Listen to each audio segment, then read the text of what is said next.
Good afternoon, ladies and gentlemen. Welcome to this afternoon's BC Football Conference game featuring the visiting Langley Rams and your Okanagan Sun. Okanagan Sun would like to thank some of our many sponsors who made sure that the 2025 season would go ahead. Skilled Foundation, Molson, Home Garden, Thinkley, Rural Rock, Macintosh Development, Greyhawk Industries Limited, Orchard Ford, Future West Solar, Big White, Kansas Gaming and Entertainment, Anco Gas, Cooper Equipment, and Emery Formwork. These sponsors accept to provide football season. Sunrise Rotary Beer Garden has 2 locations across the Apple Bowl as an entirely licensed facility. You may consume beverages in any part of the Apple Bowl. The concession stand beside the main bleachers is now open and will be open through the end of the afternoon's game. But there's a ton of alumni right back from 1981, and you know, you talk to them, that's the first person they want to talk about. Like when he was still with us, first guy they wanted to come and see. They were all going up to the training room and, you know, giving a big hug, and now it's, you know, they're asking about him, and yeah, it's just you know, he touched everybody, right? Yeah. There's thousands and thousands of players and volunteers that, you know, left a big hole for sure. Yeah, I mean, even his daughter Sarah, she's still ingrained in this organization, doing whatever she can to help, and that just goes to show, you know, when you get your kids involved and they stay involved, it shows how much you care. And Terry Britton surely did care. And so, you know, this is a big one. They're going to be raising funds for the Kelowna and West Kelowna fire departments. And again, the club is celebrating the 25th anniversary of the 2000 CJFL championship team. So a lot of players and coaches are here today. So it's kind of fun. It's kind of there's an air about the field here today, which is great. No, absolutely. You know, like I said, there's a bunch of alumni here. You know, lots from the 2000 game. I'm fortunate enough to be hanging out with the quarterback from 2000, Zach Silverman, who still holds the passing record here. And you know, it's just good to. As soon as you see them, you start talking about old plays and old games and old jokes and things like that. It's like you don't miss a beat. And, you know, as mentioned, there's a bunch of people here from 1981 and 82 when I played. And, you know, you look at them and they look way older than me for some reason, but, you know, you recognize them right away. I haven't seen them in 40 years. Yeah. All right, so we're still a few minutes away from kickoff. We're going to take a 5-minute break here on AM 1150. We'll be back in 5 minutes. It's the Terry Britton Burn Fund Memorial Classic right here at the Apple Bowl in Kelowna. And we're going to stay right here on AM 11 or on BCFC TV because we can. One thing I want to note about the game tonight, there, Coach, is Jaron Hardesty there. He's 57 yards away from, you know, from getting 1,000 yards, and it just shows that he's had an incredible season. He's been instrumental in this offense, hasn't he? Oh, absolutely. You know, he was a great addition coming back from university. You know, we had a pretty good running back last year in Noah that. Well, I looked at Noah's yards last year, 1,600 something odd rushing yards, broke the BCFC record. And Hardesty needs about 600 yards over the next 2 games to beat that. I don't know if it'll happen, but still, it just goes to show Noah how good Noah was. No, absolutely. He was phenomenal, and you know, he obviously graduated and moved on from the program. So I remember a lot of talk in the off season. You know, I'll casually be talking with Nat, the GM, or Travis, the coach, and you know. My old coaching instinct comes in and goes, hey, what holes do we got to fill, right? Like, we need to pick up a receiver. We need to pick up this. And it was like, we need a running back. We need a #1 running back. And I remember, you know, a month later, when the news came down that he was committed, and that put a lot of relief in those coaches. No kidding. It put relief in me, too, because I watched him play against the Sun, and he ate up that defense a couple of years in a row with West Shore there. Yeah. And so now you've got him. And now the Sun are taking the field here. 5:44 to go until the ball game. Let's talk about Liam Kruger a little bit because he's pretty outstanding as well. He's having a great season too. You know, I would have been okay with Jaron not coming here because I'd just throw the ball more. But you know what? All kidding aside, Liam is, you know, he really has it all as a quarterback. He's very athletic. He's got an incredible arm, and what I really like about him, and I know it frustrates the coaching at times, but he's a risk taker. He's not scared to push the ball downfield. He's not scared to take a shot. And I think if you have a good quarterback, you have to be able to trade off the odd mistake for the upside, and he's got such huge upside that it's, you know, with him on the field, it really makes a difference. Yeah, absolutely. Again, we're about 5 minutes from kickoff here from the Apple Bowl. A beautiful day in Kelowna, 30 degrees, probably warmer than that. I think it's 32 degrees. You can see Langley is taking their buckets off, and it's hot. It's hot for Langley. And it's the Terry Britton Memorial Classic here, so they're raising money for the Kelowna, West Kelowna firefighters as well. And, you know, number 45, Terry Britton's badge number with a memorial right there on the field. That's something you like to see. Now they've got the marching, I don't even know what you call this group, but they come out for this game every year, and it's so neat to see. It's the full detachment. They call it the Honor Guard. Thank you. Yeah. Thank you. Yeah, well, Terry was one. Terry and Sean O'Reilly, who is also a firefighter, and him and Terry started the training program for the team. The two of them started the Honor Guard, so you can see Sean's in the front right-hand side carrying the blue flag, and you know, they take it pretty serious. They're very proud of this group. Yeah. Oh, it's cool to see. And so there's going to be a few festivities happening throughout the game. I know they're going to be honoring the 25th anniversary CJFL winners at halftime. You're part of that group, too. Yeah, you're going to lose me for a minute or two. You think you can be all right? But I'll be okay, I think. Maybe I'll get my wife on. But talk about that season a little anyway, so. She really is. Well, what did I say? Isn't your mother-in-law listening right now, It Coach? is, yeah. Okay. My mother-in-law, Judy. So good shout out. My mother-in-law won't even listen, so there's that.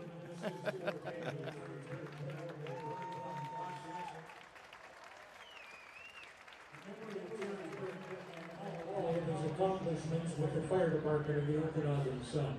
The 45-yard line on the Sun side, where the color guard is stationed, is painted in red. 45 is Terry's for the fire department number. This time, ladies and gentlemen, if I can ask you all to please rise if you're able, remove your hats, and face the color guard, and join Pastor Don Richmond in the singing for our national anthem.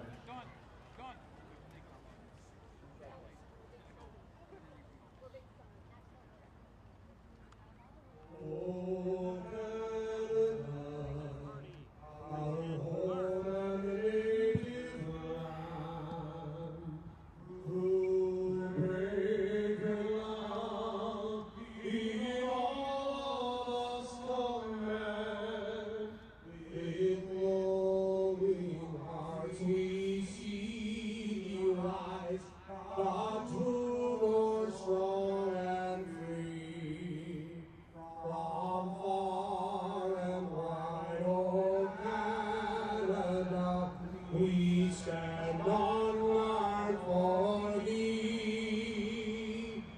God, keep our land glorious and free. Oh Canada, we stand on guard for thee. Oh Canada, we stand on guard for thee.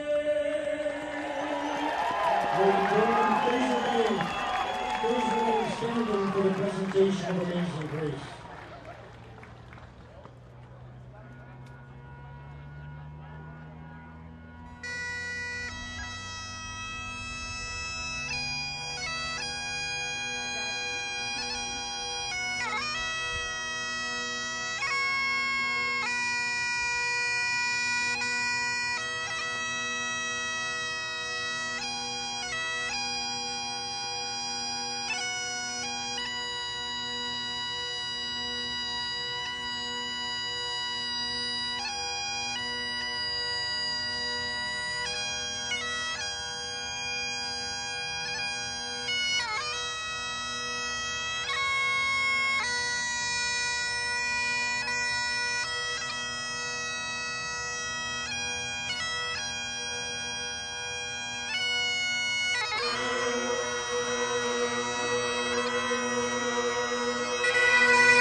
All right, we're a few minutes from kickoff here.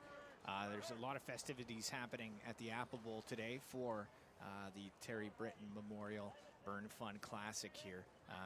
It's a really nice start, isn't it, Coach? Yeah, for sure. I mean, it's obviously a natural fit, given the fact that, obviously we've talked about the commitment and impact Terry's had on the football team, but also, being a firefighter all those years, starting the honor guard, volunteered up at Big White. It just makes this a perfect, perfect tribute to a great man. I would like to mention, actually, we unfortunately lost another old trainer of ours, Alex Rexby, this year. Yeah, I did hear about that. Yeah, obviously Alex didn't put in the number of years here that Terry did, but he taught Terry a lot of tips and tricks. He came from the CFL. I think I was fortunate enough to springboard to the CFL on backs of people like Alex and a lot of other people, because he had been in Calgary for so long. So when I got there, I was already. You're already ready. Again, you had a pedigree as a. Yeah. I was going to say freshman, but the CFL is not the college. yeah, for sure. As a pro football player. Another just beautiful person. Yeah, absolutely. So the captains are about to meet at center here. The game's going to get underway shortly here. A good start, though, with all of the festivities and really just the honoring Terry, which is, I think, fantastic. It's your Okanagan Sun pregame brought to you by Stober Group. I'm Stephen Kepler. With me is Coach Jay Christensen. Jay, you coached on and off for, 25 years? No, well, been involved for, a long time. I only coached for 10 years. That's right. Yeah. That's 10 long years, though. Coaching is not easy. No, it's a time commitment for sure. But you do it because you love it, and I was blessed and helped so much when I played.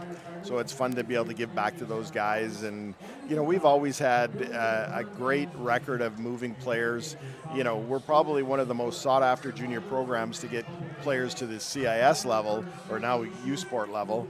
But we probably average about one a year to get all the way to the CFL, and it's because of the volunteers. And it's funny looking at players this year that could make the jump. Jaquintus Summers is one that really, jumps out at me. Well, he's got 12 sacks on the season right now, and he's big, he's strong, he's scary, and that's what you need to make it to that next level. Those are the kind of guys I used to stay away from. Yeah. Now you want them here.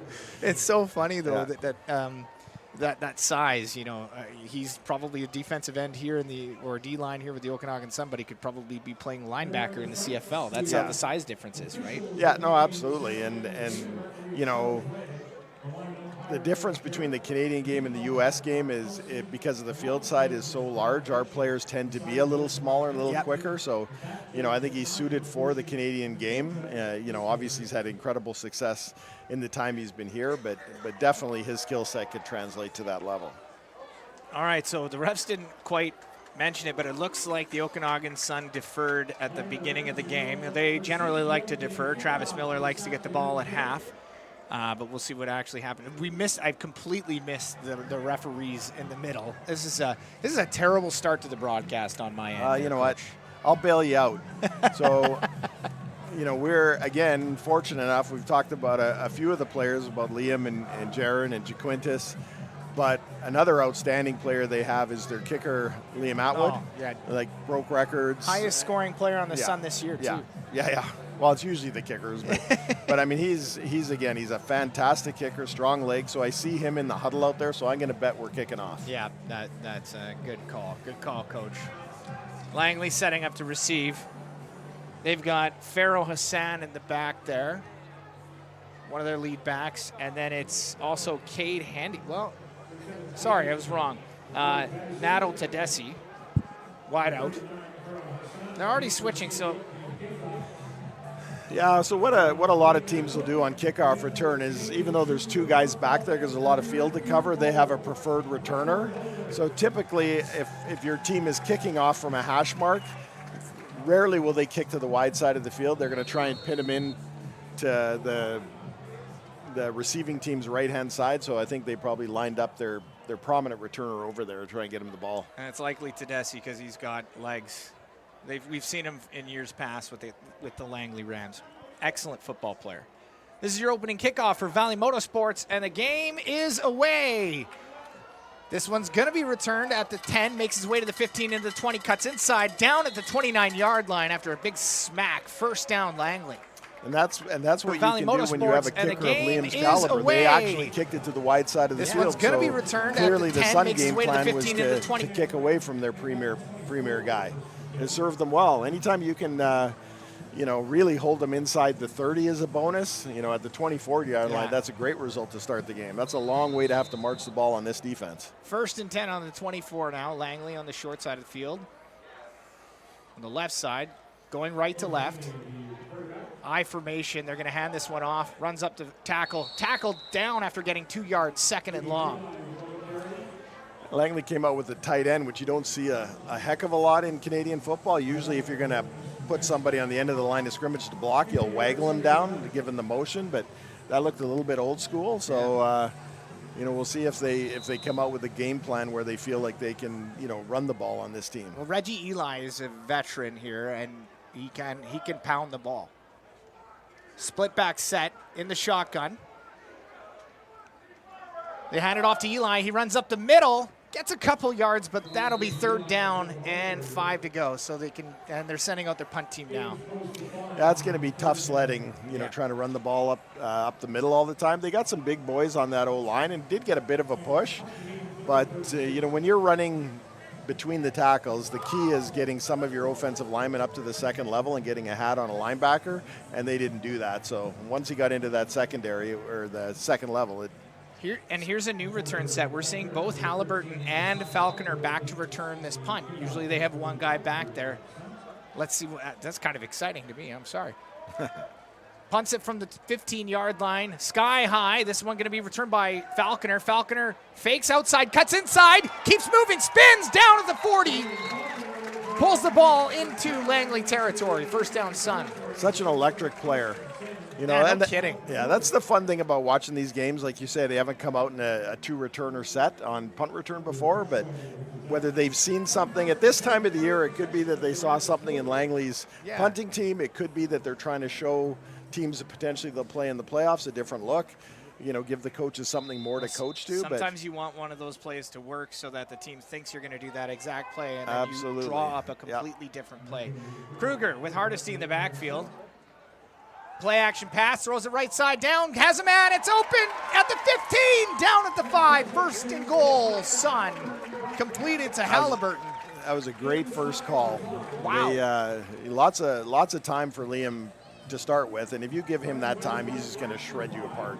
Well, he's grown so much. He's a great quarterback. Yeah, he's playing with a lot of confidence this year. I think that's the biggest thing. I know coming into training camp, there was a lot of discussion around the quarterback position, and the coaches, I could hear him talking in spring camp that they had a lot of confidence in him, and you can see that translate on the field for sure. 1st and goal for the Sun, about 5 yards until pay dirt. Drops back, throws it, has a man, caught, touchdown, Sun! That's the athleticism we were talking about. They did have a little pressure up the middle, which the back picked up, but Liam basically threw a dart while he was backpedaling, and physically not a lot of people can do that. No, I can't even throw. Or backpedal. Coach, I don't want to backpedal anymore. I did enough of that. Then it'll wreck my knees. Absolutely, but it was a well-designed play, a little crossing route, and it's sometimes it's tough from an offensive perspective when you get so tight like that because you don't have a lot of room to work with. But anything across the middle it's chaos in there. If you can wind your way through, it's a great play. And the extra point is good for Valley Motorsports. We're going to take a 30-second timeout on AM 1150. We'll be back right after this.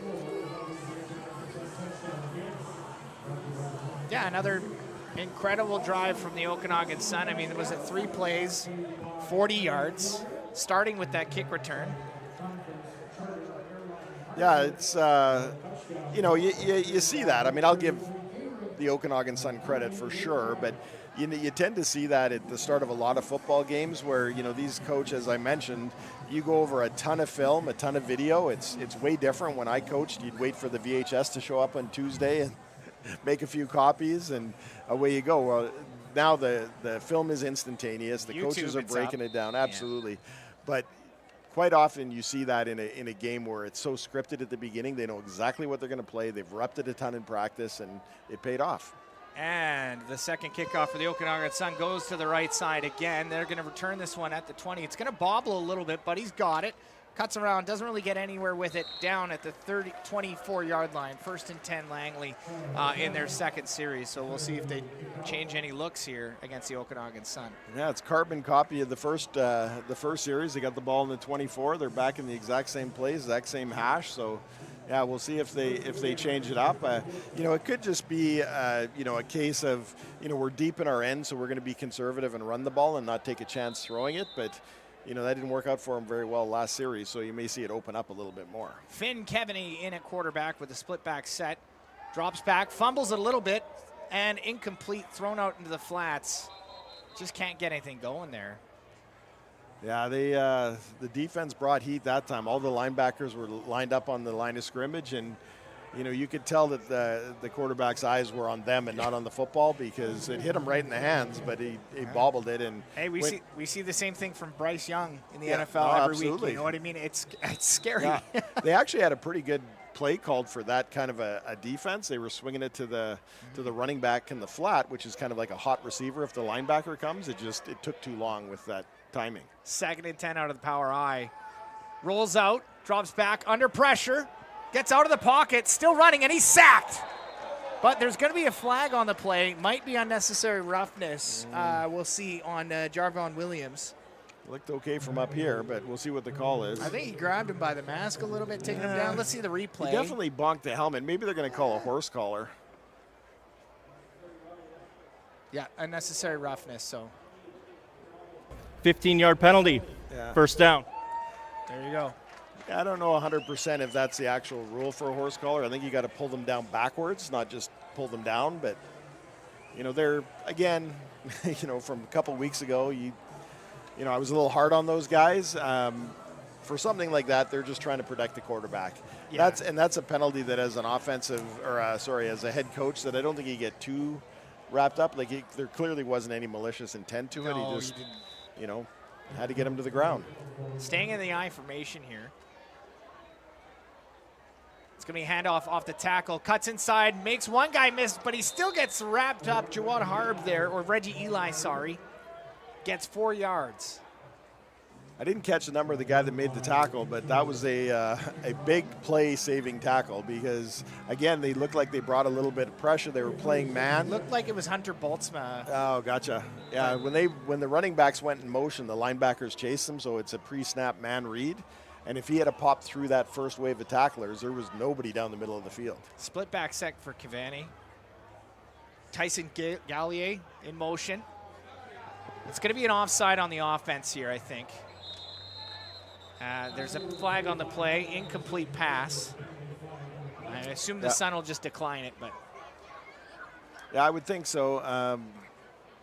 You can see the body language of Langley is already starting to wane a little bit, and I think that's something that coaches are really going to have to pay attention to and keep them energized. Right. Yeah, I mean, you're fighting. As a football player, you're not only just trying to win a game. Maybe the game will be out of hand for you, but you're fighting for a starting position next season, too. Absolutely. And nobody wants a guy who's going to give up in the first quarter. We're Yeah. 4 minutes into the ball game. As a coach, you definitely want to see resilience in your players, and a coach once that was way wiser than I said that football helmets don't have a rearview mirror for a reason, right? If you make a play like that, just ignore move on. Get on to the next one. And a sky-high punt brings us back to the 20. Cuts outside, runs along the sidelines before going out of bounds at the 32-yard line. And again, we saw two receivers back to return those punts, or 2 punt returners. That was a big kick. Yeah. After the first kick, it's as a returner, you're always trying to vet out, how far he's going to kick, because you don't want to have to run either too far back or too far forward. Too far forward can be scary because if you mishandle it, it'll bounce right to the other team. Yep. Again, they probably watched a lot of film on that, but clearly he caught that one and it backed him up about 20 yards. 1st and 10 for the Sun. Kruger with Hardesty. They're going to give it to Hardesty. Cuts outside of the tackle. Can't really get anything going, though. 2nd down and 10. wrapped up from that defensive line from Langley. That's again, one of the things Langley has always been is big on the lines, big up front. Their O-line has got good size, and like I said, a few times had some good push until we started bringing a few more bodies. Their D-line are big boys, so. And Cade Handy, number 7 there, he was well in on that tackle because he crept up to the line of scrimmage and played. I think he's playing man-to-man just with Hardesty and keeping his eye on him. Kruger drops back, throws down the middle, intercepted by the Okanagan. Sorry, Coach. I'm having a day. That was a great catch over the middle. I got to be honest with everyone. I've been working a little too much lately. That's all right. We're okay with that. As long as you conveyed that the Okanagan Sun got it. Then, yeah, they had it. Then we're good. But, yeah, they're doing a good job. 2nd and 10, you want to go to plays that are comfortable for the quarterback, comfortable for his eyes. They've done that a couple times now on the crossing route, and he's putting it right on him, hitting them in the numbers. 1st and 10, Sun. Hardesty runs up the middle, gets 9 yards on the play, 2nd down. Probably 8 yards, but. Oof. Yeah. I got to timestamp that 9:34. Kepler's lost it a little bit. Actually made a mistake. Yeah, I know that's happen very often. That's not a big mistake. That's one of those ones where you just go, what's going on in this guy's head? What happened? Yeah. 2nd down. I think the Sun are doing a pretty good job mixing up their play calling too, because so far everything's really worked. So you have to be careful not just to all of a sudden try and open things up and do things that you're not. 2nd and 3, throws it out to the flats, gets the 1st down, and then some. So the Sun make their way into Langley territory here. Just getting into the athletes, right? Like, you need 3 yards and sometimes, you referenced the NFL earlier. Sometimes in the NFL you see them throw the ball short of the line to gain a lot, and it would kind of frustrate me. In that case, to the wide side, that tends to be the soft spot in the defense, and he got it to Jourdain, who's an incredible athlete, and made a play. And let your players make plays, right? It's going to be a quick handoff. Hardesty spins his way through, gets 2 yards on the play. He's going to need about 50 more yards to get 1,000 on the year, but he's having an incredible season. Absolutely. My guess is, obviously first and foremost for Travis Miller is a win. You want to keep the momentum going and be able to put your best foot forward. But, based on last year trying to get, no other record, my guess is he's going to want to see Jaron get this record at home in front of a home crowd. So absolutely, it wouldn't surprise me at all if he does it. 2nd and 8, play action pass, throws it down the middle, has a man, and it's caught. 1st down.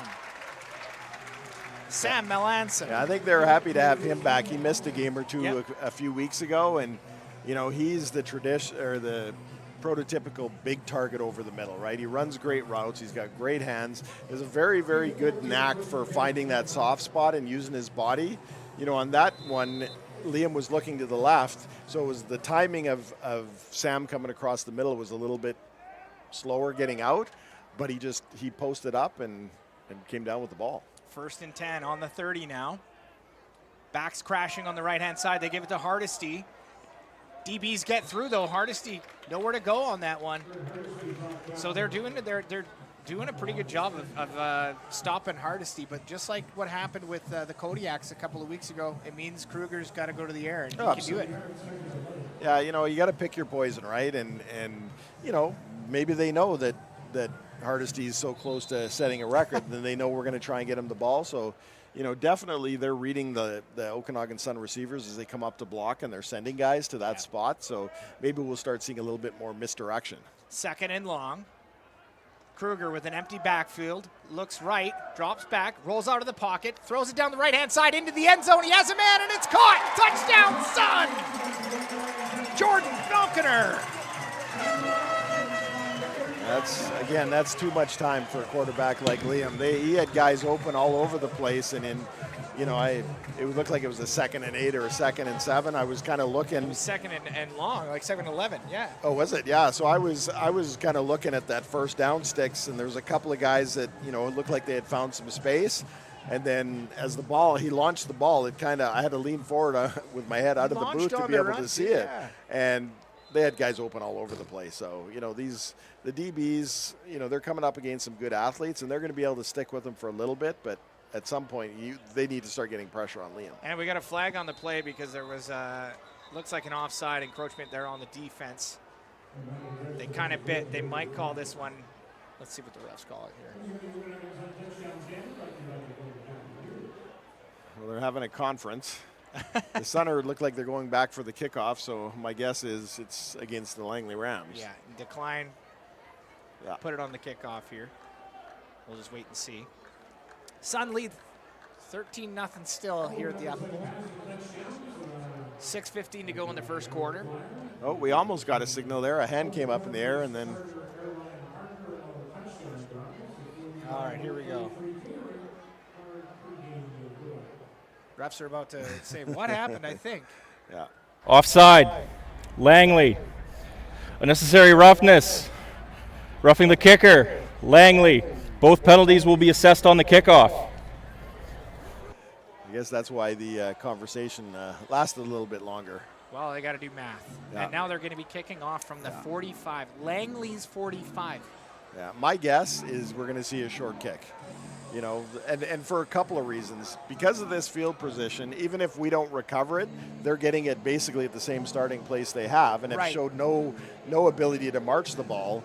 But two, it gives you a good chance to actually practice your onside kick, because, you know, in a lot of these games we've been up so much at the end of the game, you know, that's rubbing it in, whereas now we can actually fundamentally run it and not. And you're going to hit those points in a game if you get to the Prairies or if you have to host Ontario or the Rebels. Here we go. And they're going to boot it straight down. What do I know? Side. Sorry, Jay. Yeah. And they're not going to get this one out of the end zone, so that's going to be a single point for Liam Atwood. Well, maybe they're just trying to get Liam more points. I don't know. Something about the rouge. I probably would have taken an opportunity there just to work on my kick.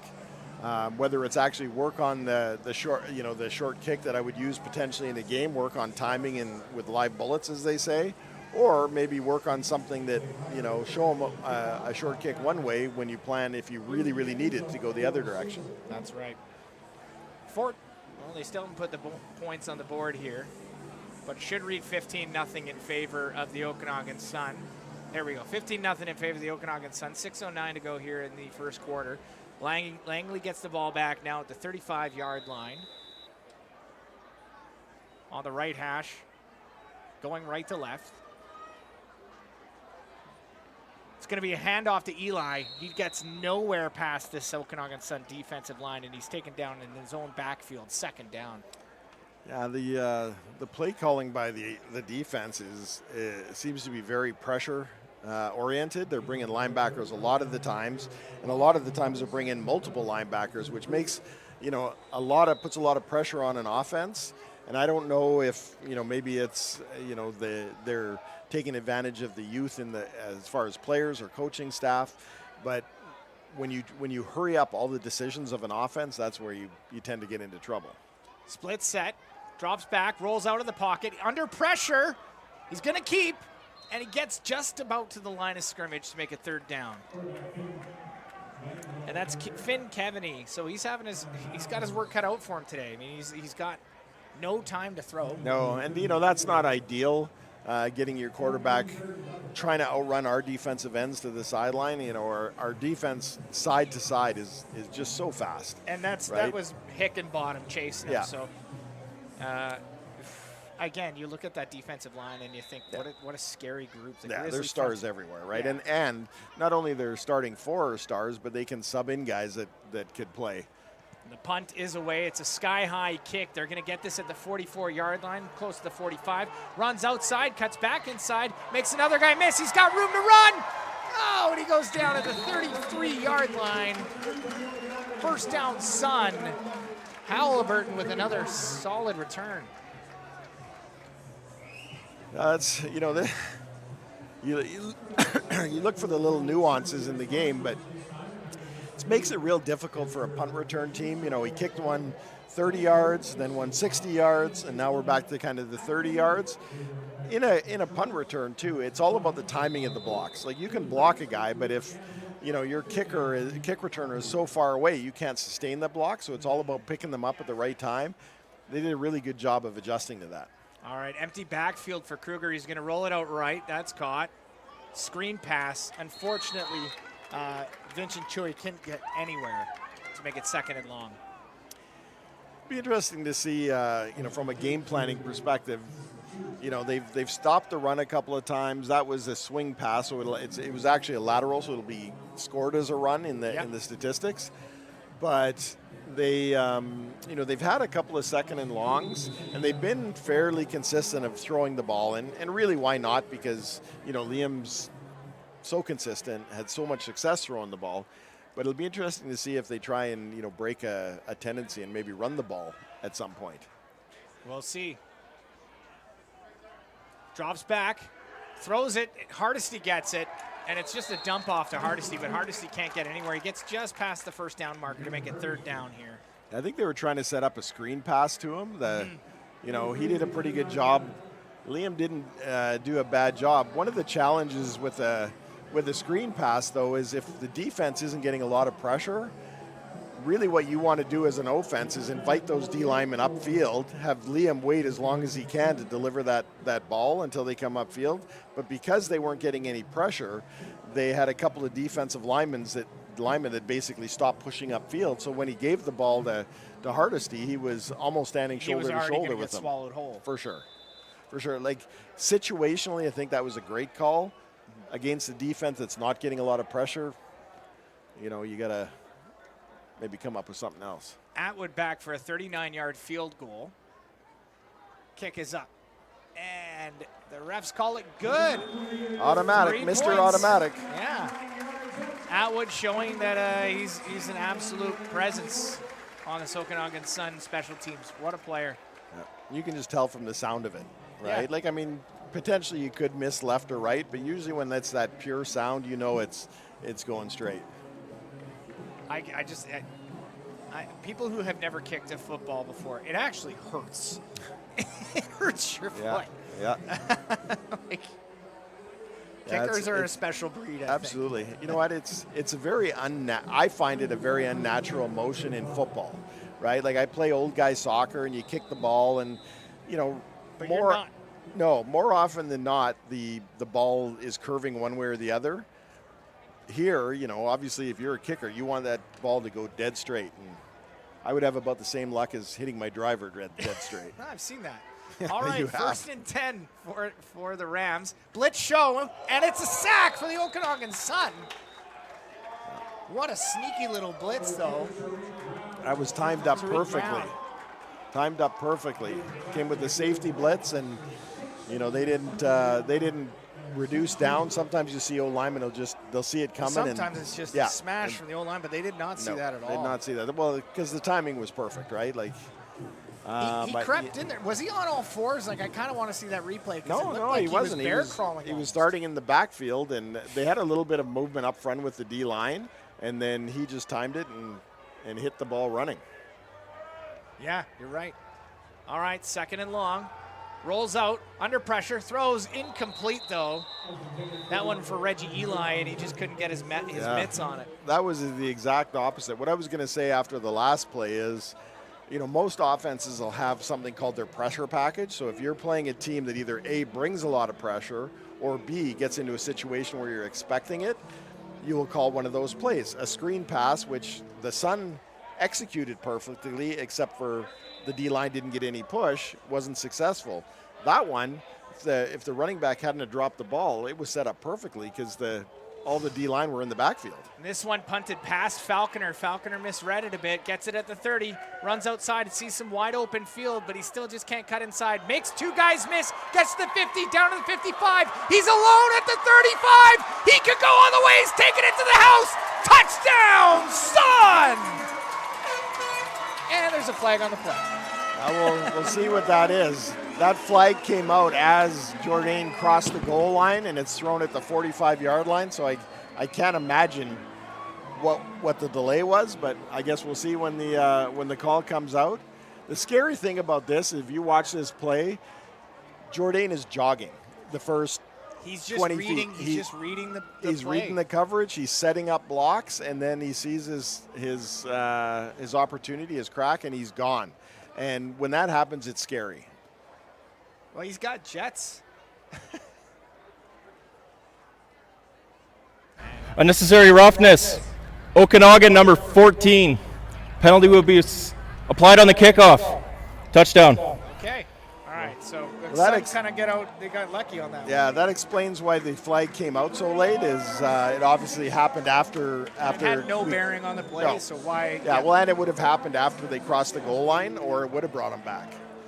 So it was basically a dead ball foul. So it's 24-0 Sun. We're going to take a 30-second timeout on AM 1150, but we'll stay with you right here on BCFC TV. It's Okanagan Sun football, brought to you by Global Broadband.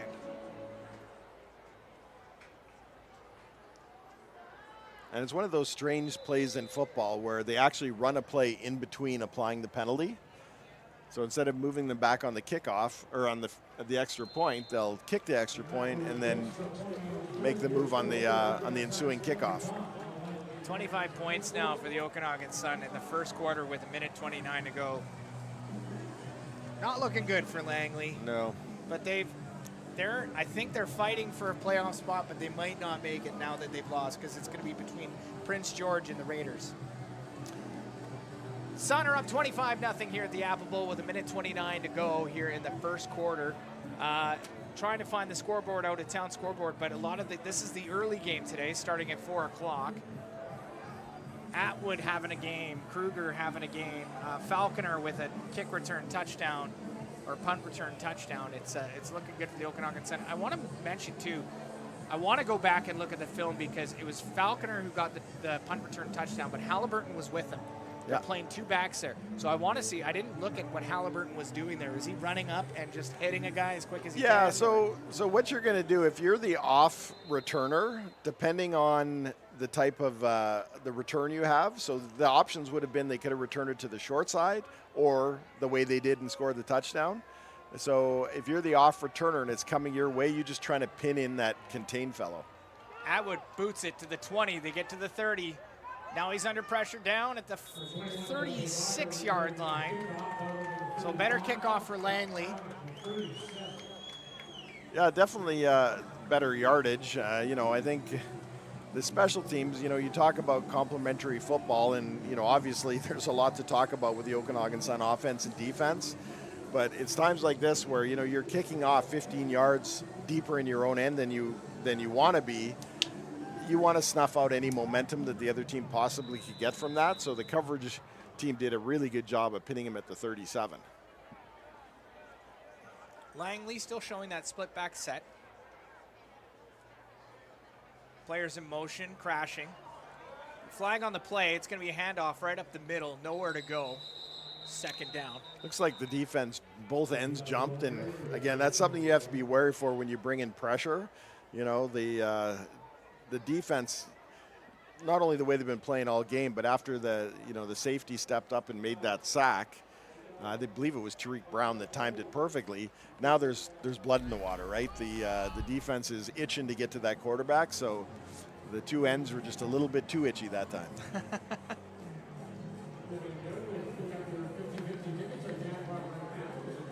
So that makes it first and short or first and 5.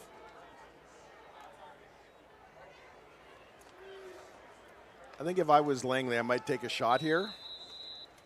You're in a pretty positive field position anyway. Kaveni hands it off, and he's taken down in the backfield, loses about 4 yards on the play. Definitely a conservative call.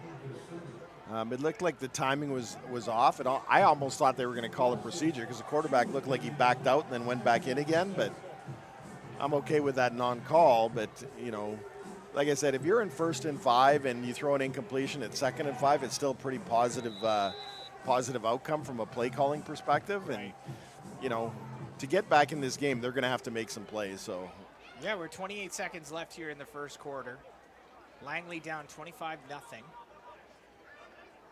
In the shotgun, going right to left, 2nd and 5. Throws it, has a man, gets the first down. He's taken down at the 50, 1st and 10 Langley. That was a well-executed play. The timing of that ball coming out was bang on because the coverage was there. We're in a situation where you don't want to give up a big play, so they're playing a little bit softer. But I was watching the receiver. I just happened to be watching the receiver on the top run that route, and really he planted his foot in the grass and the ball was on him. Yep, it looked like a well drawn up play. They've practiced that one a lot. It's a happy play, as Coach Jay Exactly. You got to have the happy plays.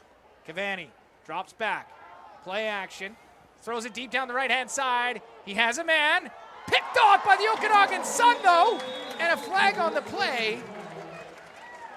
This will be an interesting call because I definitely think this was pushing and shoving both ways. I thought it was against both, but yeah, it could be. It looked almost like he pushed off the receiver. He was definitely pushing off the receiver, but what happens generally when they've got their hands outstretched, then the defensive back will grab the arm that's pushing him. Right. So this call could go either way. Yeah, the refs are discussing here. This would be the last play of the quarter as well.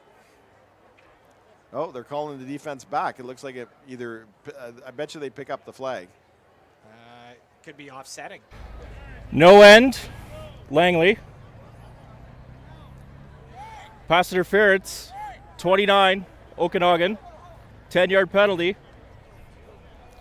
Look at you. That's why you're the football whisperer. That makes up for the interception call. To be honest with you, you gotta cut your teeth somehow, Coach. There you go. Mistakes are okay as long as you make them once. Yeah, for sure. Beautiful night at the Apple Bowl, though. So it's 1st and 10 for Langley here. They've made their way to the Okanagan Sun 50. Last play of that quarter here. It's going to be drops back under pressure, rolls out of the pocket, has time to throw, doesn't see a man though, and dumps it out of bounds. And that's going to be 2nd and long now. Yeah, he just ran out of options. He did a great job evading the pressure from the end, but there was nowhere to go downfield. And I think the defensive end, Hickenbottom, just took a good angle, and he wasn't going to beat him. But he wasn't going to. I mean, he didn't give anything up. Nope. It was actually a pretty smart play, right? Like a lot of times you'll see a quarterback just kind of give up and step out of bounds, but quite often that results in a yard or two loss. And they've had a couple of fairly decent plays this drive. So again, it's really important for an offense, especially a struggling offense, not to add insult to injury and pile up mistakes. And that was just a good decision to fight another day. Yeah. Well, and young quarterbacks, they get excited and they want to throw a good pass, but the smarter quarterbacks know not to throw it and don't do anything stupid with the football. Absolutely. Hang on to it if you have to. 2nd and 10 here. First play of the second quarter. Sun lead 25-0. I formation. Play action pass, and that's incomplete. Rollout for the running back there, just nothing. Yeah, well, they're making it really, really tough on Finn, the quarterback. Again, that's one of the pressure plays, excuse me, that I talked about earlier is getting the ball out quick into the flats.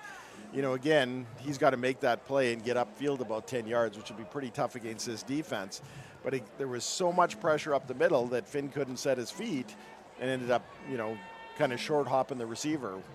Typically, you'd like to see that quarterback plant his right foot and, deliver a strike. But if he planted his right foot, he'd have been planted. Punting this one away from about the 45, a low snap. 2 returners back for the Okanagan Sun again. This one's taken at the 20 from the inside. Doesn't really get anywhere. Flag on the play, probably no yards, and they take it down to the 30. Yeah, it'll be no yards for sure. We talked about it being tough on a punt return team to set up their blocks with kicks that you don't know if they're going to be short or long. The other issue is if you're a punt cover team and you're running downfield to try and make a play, and all of a sudden it's 20 yards shorter than you thought it was, you're right where the ball comes down, and there's not a lot that they can do. If you see a punt returner running towards you, looking up in the air at the ball, you better start doing what you don't like to do, and that's backpedal. Yeah. First down. All right, so 15 yards. Yeah, it was in the air. Yep. Sun going to get this at their own 40 now, going right to left. On the left side of the field. Kruger still with Hardesty. The Sun struggling to get the run game going today. 5 wideouts, or 5 receivers. Kruger drops back, throws it down to the right-hand side, has a man, it's caught. Oh, in and out of his hands, incomplete. That's the age-old story of 40 years of football in the Okanagan. When you throw a flat to the east side of the field with the sun at this point, I'm guessing he didn't even see that football. At least that's what I blamed every time I dropped the ball. Sun was in my eyes, Coach. Yeah. No, you've called plays, They're, again, taking advantage of that wide side kind of sit-down route by the receiver. It was a good call, good throw. Just, you can tell by the shadows, it was right in the sun. Kruger looks to throw, rolls out of the pocket, sees a man, throws it down the right-hand side, has a man, it's caught. First down, and then he's alone. He's taking it in. He's at the 15, the 10, the 5. Touchdown. That I will put that one in the clean living category, because when Liam broke the pocket, the receivers started to go into what we would call scramble rules. And if you have the short route when your quarterback is scrambling, you get to the sidelines, you turn it upfield, and that's exactly what the receiver did. But there was another receiver down there that was kind of thinking, I'm going to get the ball too. So it was a convergence of about 5 players. And fortunately, we made the catch and then just kind of popped through. And Famakinde is, I believe he's leading Sun receivers in touchdowns this year. Kruger's been spreading the ball around, though. It's not like he has one guy that he loves, but Famakinde has got a knack for finding the end zone, and there it is. We're going to take a short break on AM 1150. The Okanagan Sun up 32-0 here with 14 minutes left in the second quarter.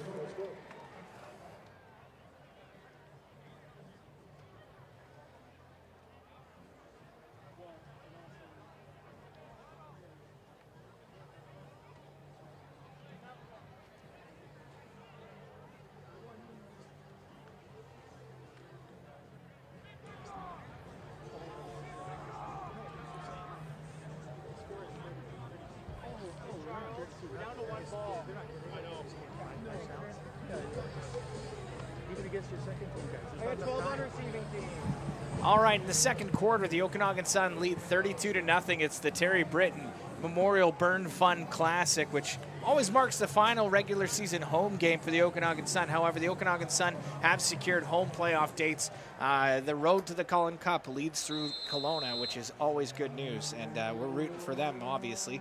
But Langley in deep, down 32 points, getting the ball back. That's the Okanagan Sun alumni hitting the big siren there. This one down in their end zone. And he fumbles it, almost goes through the end zone, but he's going to try and run it out. Unfortunately, he has nowhere to go. Brown jerseys all over him, and the Sun take him down in the end zone on the kickoff. That's another single point for Atwood. And there's a flag on the play, Piers. Yeah, that was an incredible kick. That flew into the end zone, which, if you're a coach at any level, even the CFL level, if you can get the ball to land inside the 10-yard line, you feel like you're doing pretty good. But Liam crushed that into the end zone, and a bunch of people came together all at once. So, obviously,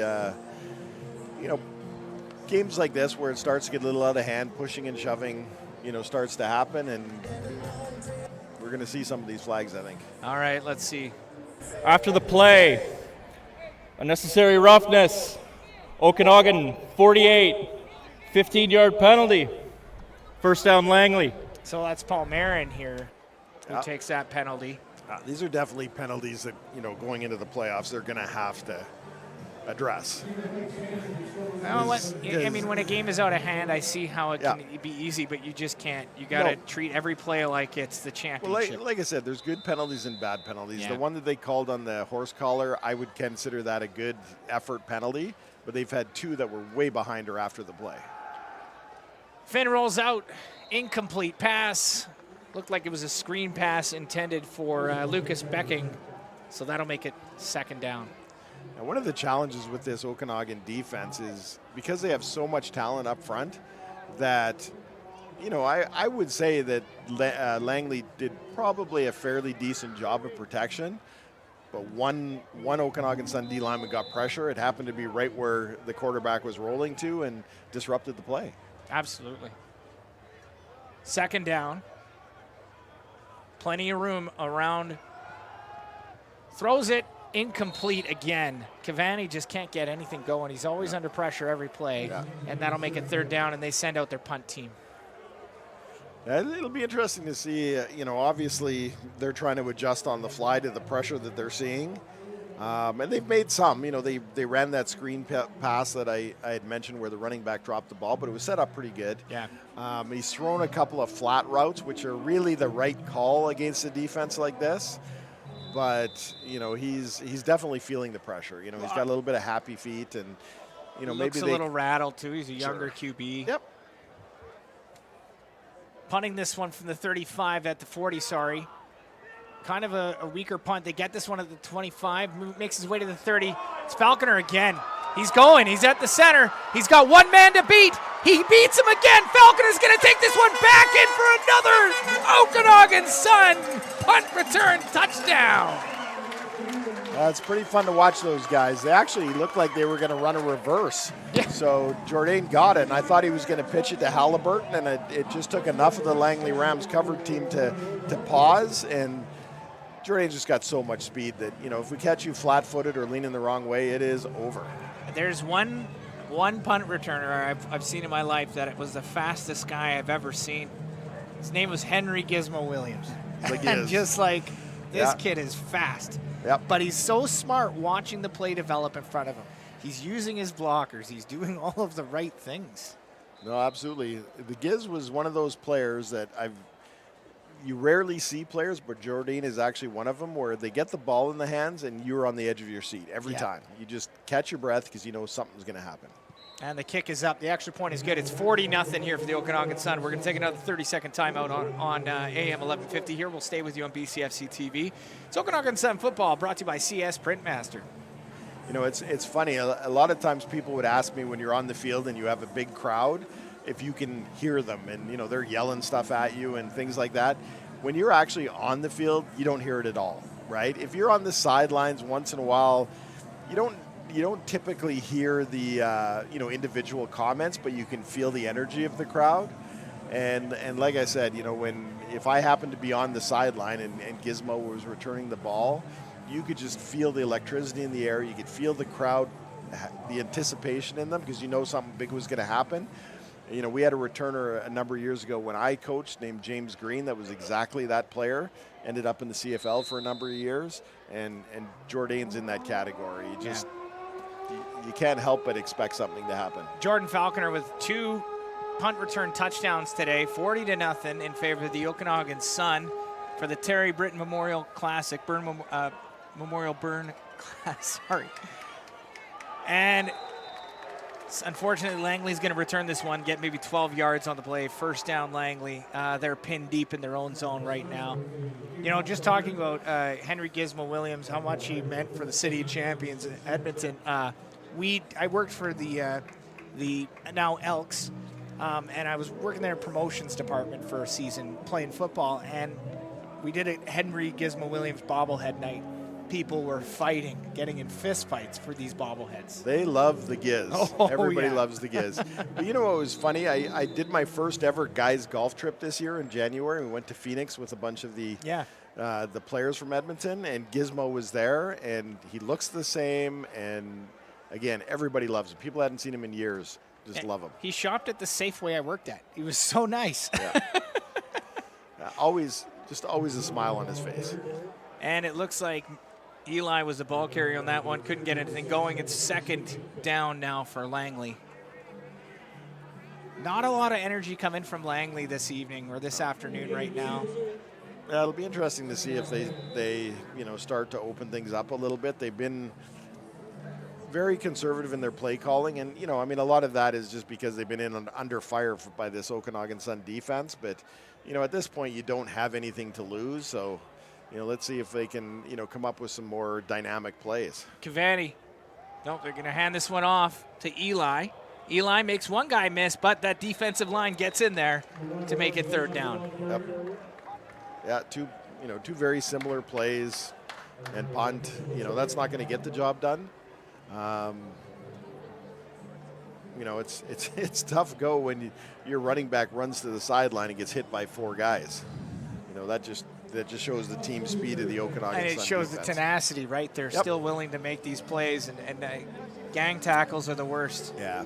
Well, you know what? I mean, those are the kind of guys that you look for, especially on defense. But in general, as a coach, you're up 40 points early on in the game, but these guys just love playing football. They love getting to the ball, and that's why they've been so successful. And they're going to punt this from their own goal line. Sky high. Halliburton's going to get this one at the 50. He makes two guys miss, another one miss, and then he bounced down, but he still doesn't go down. Finally down at the 52, at the Langley 52, so first down Sun. I don't think Kruger has had to, since that 60-yard, no, the Sun have always had the football in Langley territory today. Yep. Yeah, it's definitely, the field's been tilted one direction. I was with you. I thought, given the score, they may, give up a safety at that point. But that was a huge punt and put him in, relatively long field position. Yeah, he's got a given leg. where they've started. First down, Hardesty behind Kruger. Kruger drops back. Throws it down the middle. Has a man. It's it's Vincent Choi. Choi takes it in. Touchdown, Sun. They're making this look easy. I don't think there was anybody within 10 yards of him. When you give a quarterback of this skill that much time and he can throw the ball on time, things are opening up for him. And unfortunately, you look at Langley just walking back for the PAT defense. They need to find a spark for sure. There's nothing worse than getting pumped in football. Nope. It's going to be an awfully long day for this team, and I feel for them, especially parents watching right now on BCFC TV, family, friends. Yeah. And you know what? This Langley football team's got a rich tradition in being successful, and there's no question. I'm sure everybody on that sideline and Section A of the stands here that drove up from Langley for this game will agree that it's a rebuild for them. Yeah. They're young.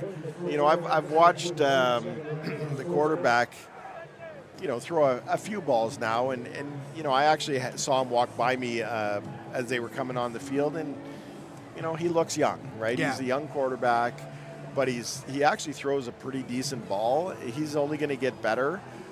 So as a coaching staff, it's in the face of, obviously an overwhelming opponent, how do you keep these guys positive? How do you, get out of here with as most of a positive experience as you can? Because, as you mentioned, after this game, there's probably not much chance of making the playoffs. No. But they need to be better next year. They do. And they will be better. I mean, Langley, as I said, has always been a good football team. They've always been a good product on the field.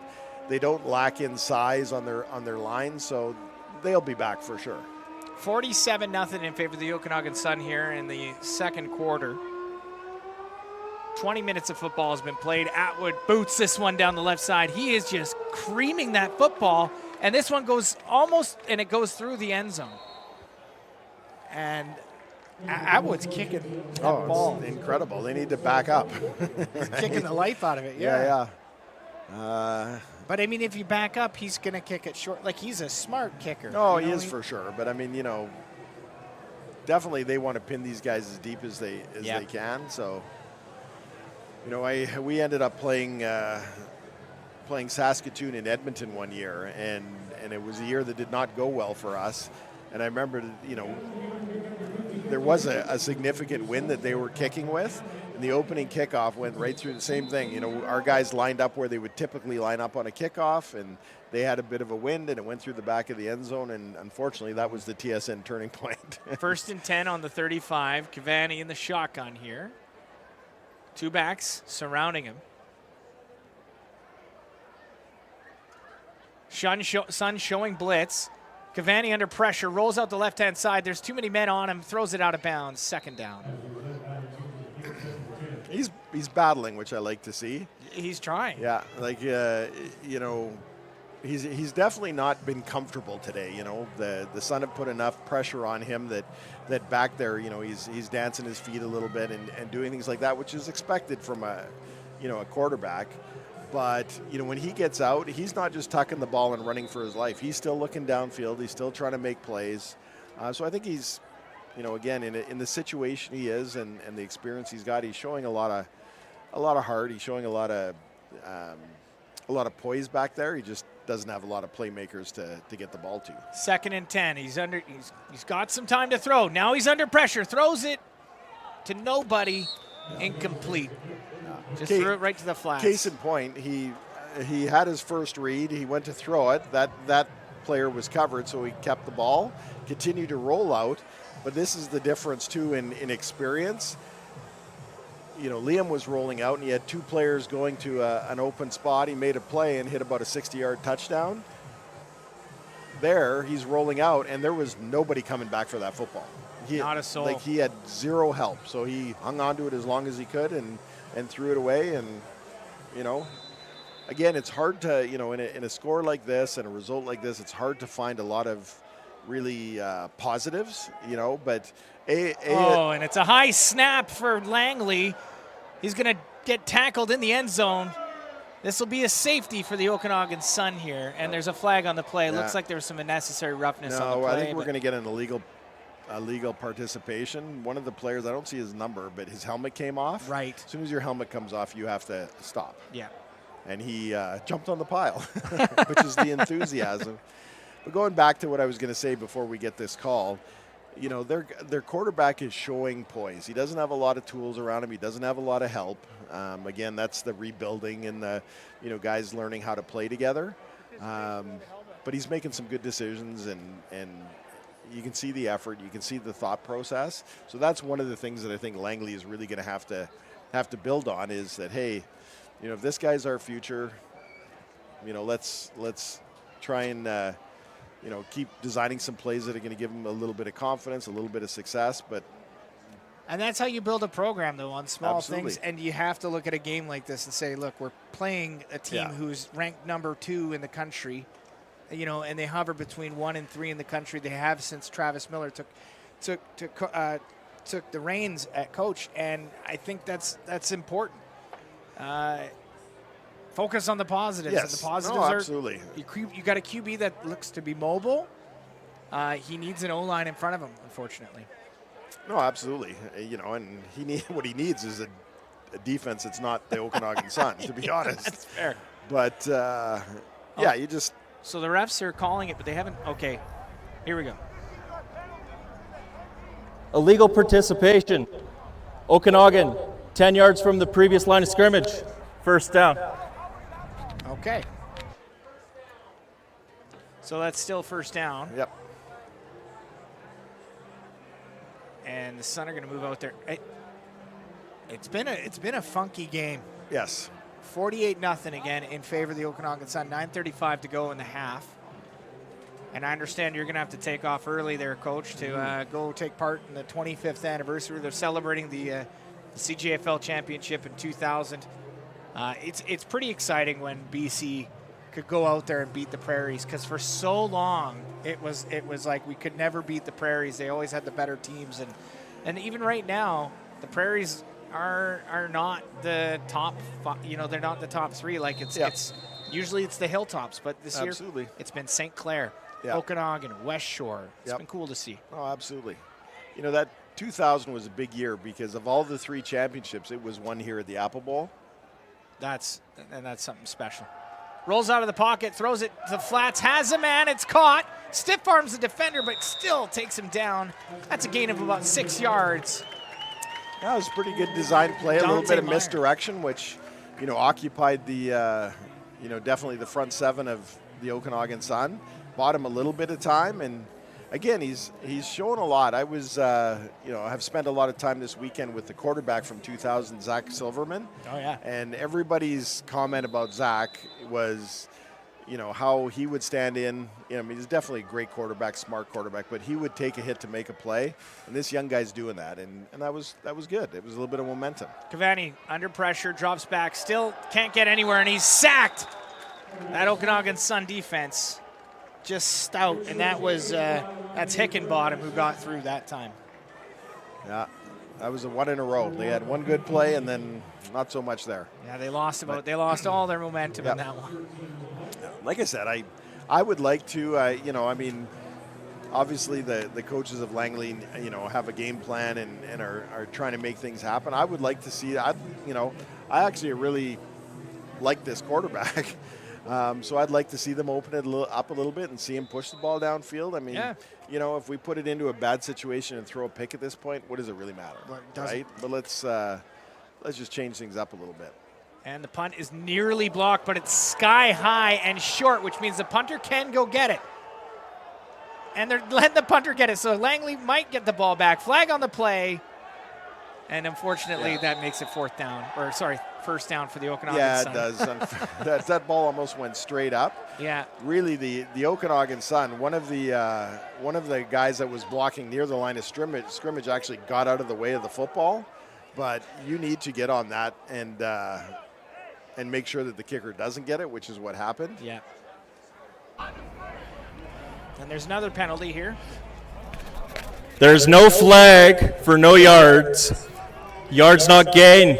First down, Okanagan. All right. Typically what happens in a situation where the kicker recovers it, the officials will still throw a flag for no yards because they're not sure if it's the punter or not, but if there's anything funky like a fumble or a turnover, it protects the receiving team. Yeah. So they'll throw the flag even though they know it's the quarterback and that they're going to pick it up. So 1st and 10 for the Sun. Again, they lead 48-0 here. 7:39 to go in the first half. And they've taken a timeout, so we're going to take another 30-second timeout. We'll be back in 30 seconds on AM 1150. It's Okanagan Sun football, brought to you by Kelowna Glass.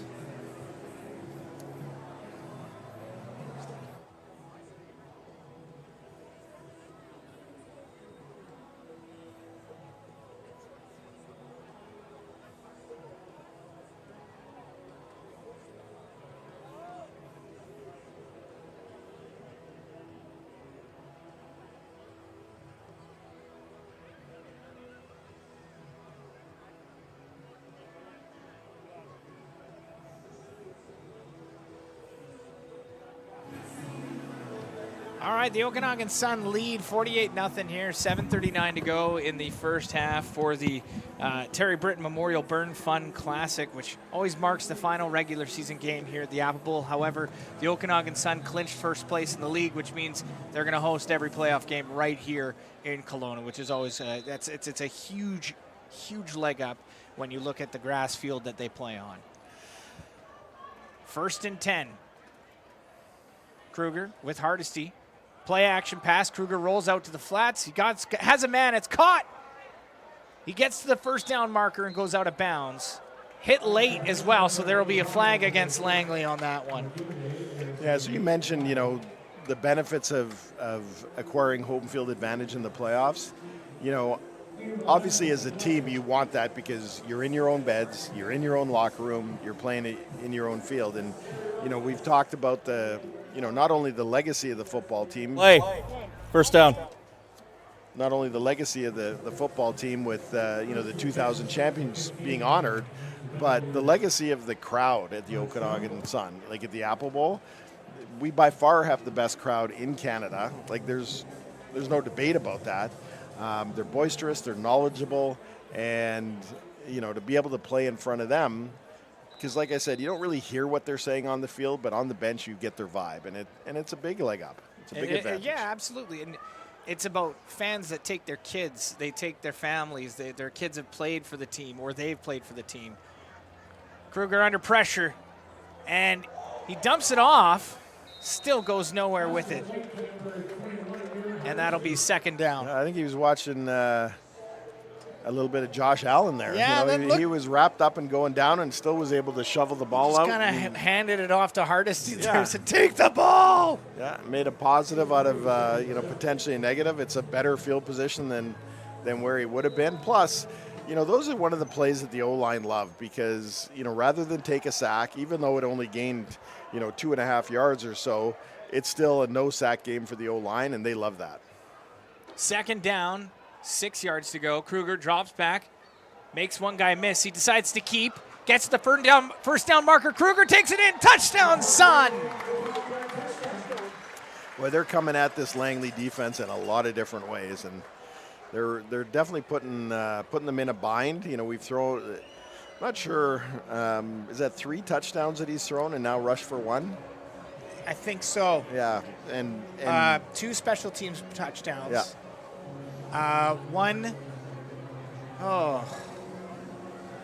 Anyway, they're coming at him from every angle, and you know the defense is back there trying to cover bodies and trying to get pressure, and you know then the quarterback pulls it down, and there's nothing they can do. Nothing. 6:28 to go in the half. Sun now lead 55-0. We're going to take another 30-second timeout. It's Okanagan Sun football on AM 1150. Yeah, at this point I kind of feel for Langley because they got to keep playing, and you're down 55. And it's not like they're having the worst season. They're still competitive against the other teams, but the Sun and West Shore have done whatever they've wanted basically against every team in this league this year, or the conference this year. Yeah, they're definitely this year is a divide between the Okanagan Sun, the West Shore, and the rest of the team, or the rest of the teams. And usually that's a kind of a 4-team gap, and maybe 3, maybe 5, but there's some other teams in the mix, and kudos to those organizations, Travis Miller and the coaches and the organization in West Shore. They've done a good job recruiting and keeping that consistency. In this league, it's all about consistency year after year, and we're obviously seeing that with Langley and it being a new team. Langley back to return this one at the 5, gets to the 10, moves inside, spins, and he's down at the 17-yard line. First down, Langley. And they managed to get the ball out of the end zone this time. It's positive, positives for sure. This Langley. And you know what I like? That offensive line, the big guys for Langley that we talk about, they all ran onto the field. So they're still showing some side of positivity. There's been a few plays that they've made, and they've high-fived each other, and again that reflects. I don't know these coaches for Langley, but it reflects coaching, and they're not getting down on each other, and nobody's blaming anyone or pointing fingers. So I think they have some upside going forward. This is just they need to get through today. Cavani hands this one off to Eli. Eli runs right up the gut, couple yards. Second down and long now. That's they're getting a good push up the middle, but again, that second level of the Okanagan Sun is just a little bit too stout, and once they step up, that's kind of the end of the yardage. So it'll be 2nd and 7 here. They're on the 22, going left to right.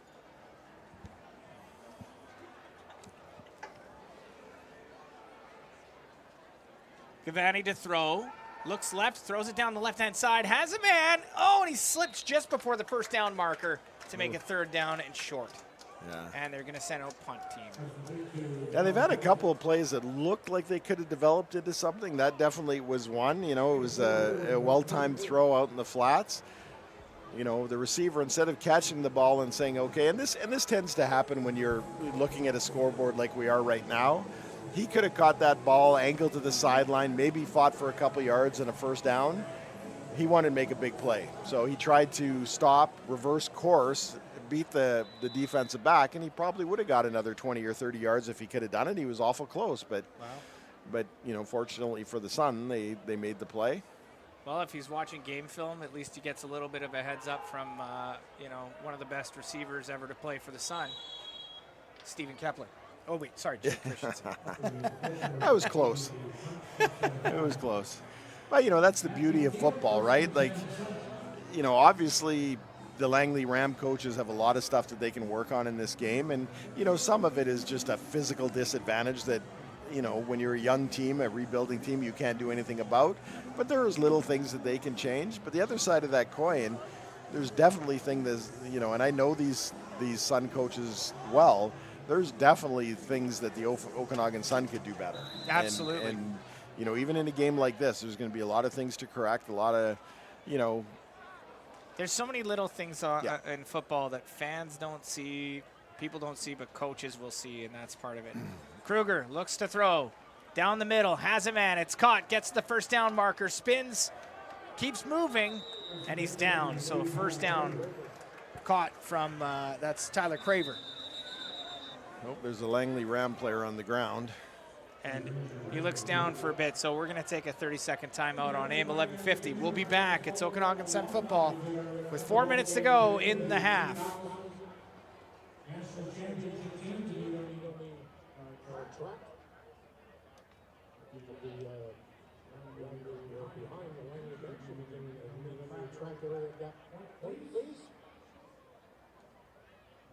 Youngsters who want to take part in the tug-of-war, if you can meet on the track on the north side of the upper bowl, we'd appreciate that as well.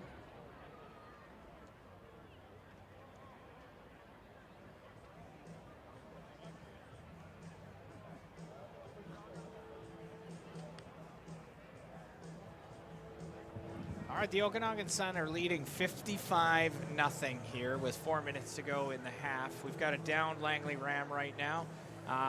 Let's talk about that 2000 football team a little bit, Coach. We're honoring, we're kind of honoring both Terry Britton and it's the anniversary, 25th anniversary of the 2000 football team that won the Canadian Championship. Walk us through what it was kind of like winning that here, because it was you said it was the only championship won in Kelowna, right? Yeah. What was that like? Yeah, 88 they won in Hamilton, and in 2022 they were in Regina. So again, I mean, you'll take a national championship anyway you can get it, anywhere you can get it. But having it done at home, being able to celebrate, like I remember, there's lots of things throughout the year and during gameplay that I remember, but the couple of things that I remember after we won was a couple of our directors, one of them Bob Heinrich, who now lives in New Jersey and still is a huge fan of the football team, listens to the games. He's rolling around with another director on the grass, hugging each other. The crowd streamed onto the field and everybody just celebrated together. And it's, that's like I something said, out of a movie. Yeah, winning is always great, but doing it on your home field just takes the celebration to another level. First and 10 now for the Sun. Receivers crashing in. Kruger under pressure. Rolls out of the pocket. Can't find a man. Incomplete pass. 2nd and 10. They did a good job getting rid of that ball, and Hardesty was about 4 feet from him. He hit a bullet. Now, saying that, he was better off dropping it. If you catch that, now it's a tackle for loss as opposed to 2nd and 10. But not designed like they had looked. It looked like they were trying to run a kind of a double move on the outside, and Langley didn't bite it at all. And Liam did a good job of pulling it down, not throwing it in harm's way, but. 2nd and 10, empty backfield. Kruger rolls out right, has a man, and it's caught. First down, Sun going out of bounds at the 5-yard line.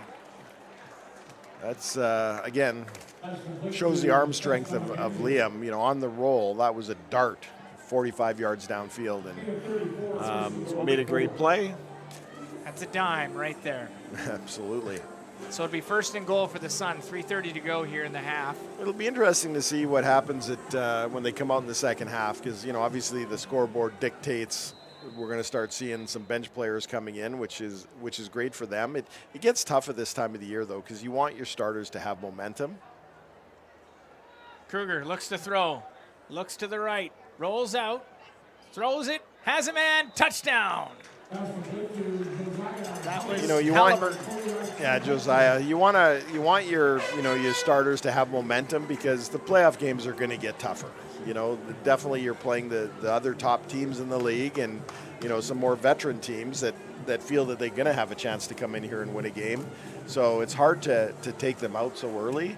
But on the other hand, the scoreboard kind of dictates that. So it'll be interesting to see when Travis does decide to start making some changes. And it'll be interesting to see, when we see the yardage that Hardesty has in the first half, if we see, a lot of changes, but him stay in. 61-0 right now, making it 62-0. We'll take another 30-second timeout on AM 1150. We'll be right back. It's Okanagan Sun football on AM 1150, brought to you by Aeroflyer Sun Charter Airline.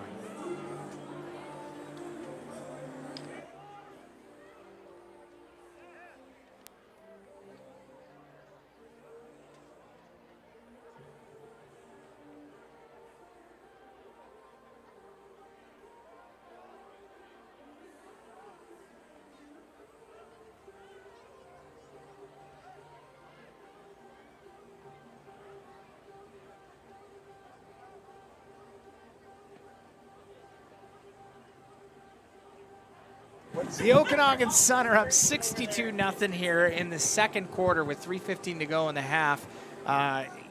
Definitely a blowout for this game, unfortunately for Langley. It's going to be a long bus ride home, especially at half, but we're seeing improvements from the quarterback. Like Coach Jay Christensen is saying, he's seeing some good things from the quarterback, and we're looking for the good things. It's tough for them to return kicks right now. Picked it up in the end zone at the 5, and he just gets steamrolled at the 5-yard line. So 1st and 10 Langley, and they're already pinned deep.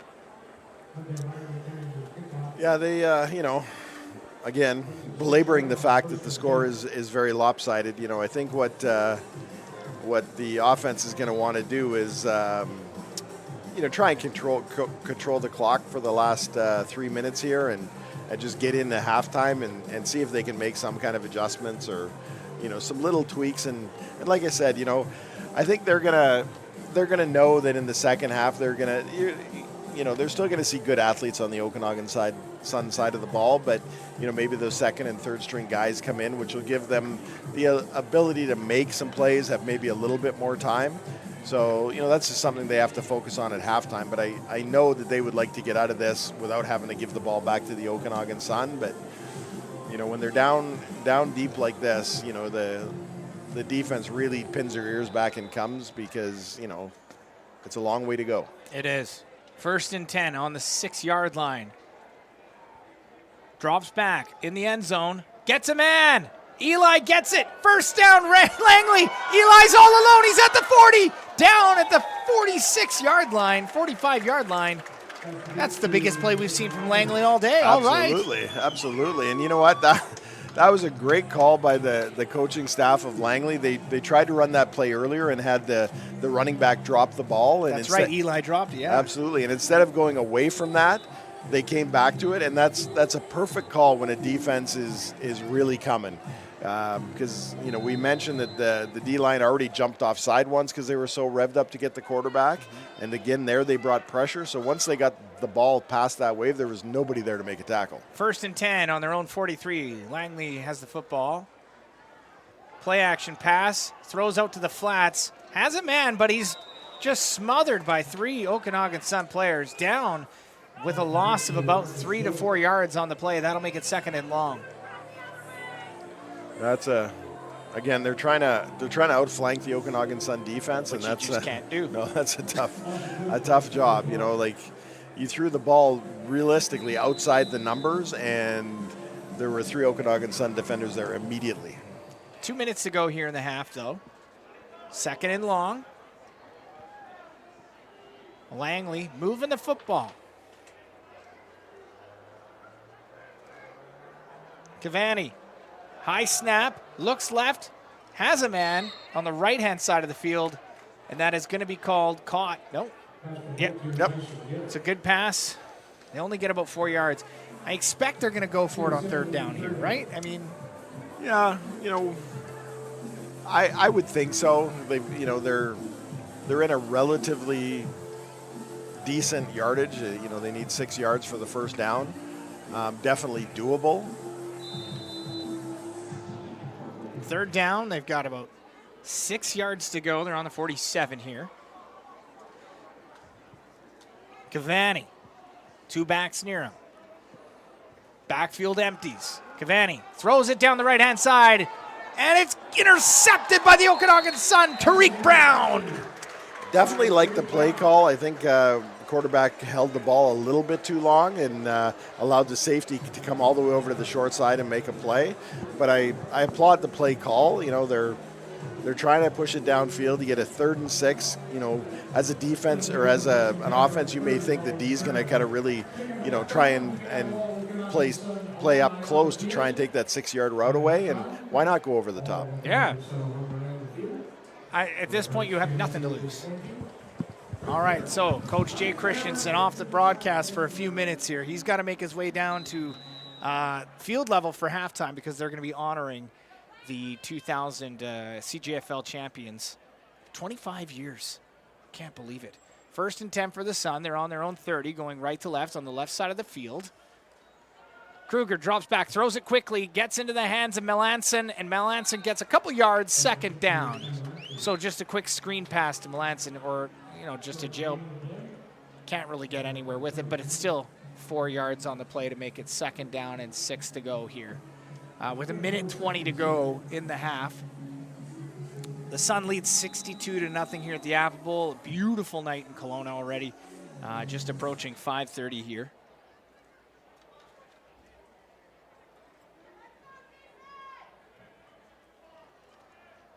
Second and 6. Kruger rolls out of the pocket, looks down the field, has a man, it's caught. And that's completed to Vincent Chewy, and he gets to the 50. First down Sun with 57 seconds left in the half. Okanagan Sun football brought to you by Future West Solar. I expect in the second half we're going to see a lot of the second stringers and third stringers come in, because Coach Miller has always said that he wants every guy to get playing time so that they're ready in case anything happens. And in the playoffs, anything can happen. 53 seconds to go, clock winding down.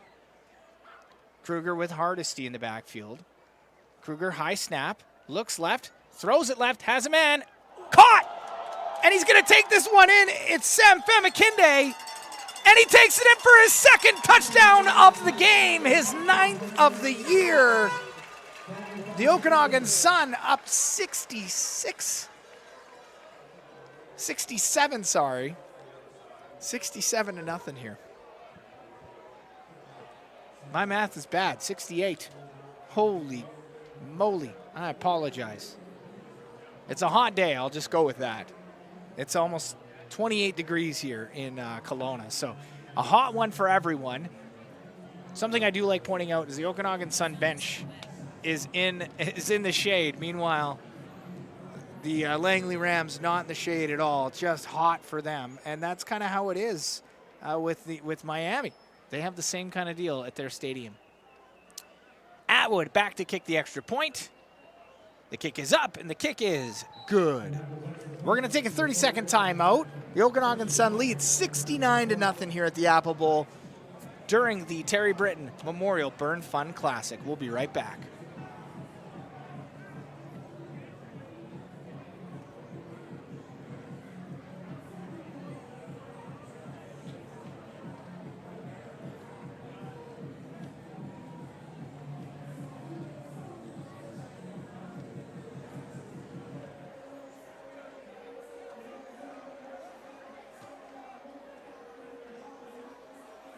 All these guys.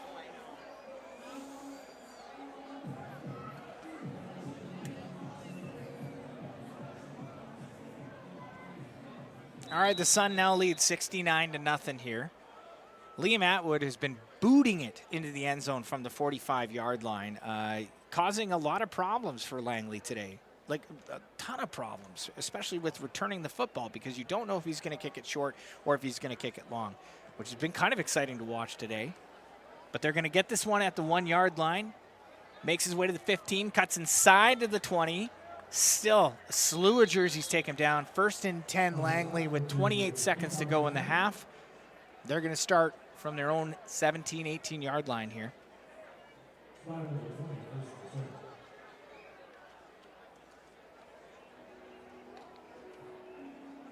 All right. 1st and 10. They actually spotted the ball at the 20, not the 18 or 17. Beautiful night again at the Apple Bowl. There's a ton of alumni here from 25 years ago when the Okanagan Sun won the CJFL championship right here in Kelowna. A lot of them still wearing their own jerseys, which is kind of neat to see, but it's a good group of guys who are excited and happy. 1st and 10 for Langley. 28 seconds to go on the clock. Clock winding down. And the refs finally blowing the play whistle in.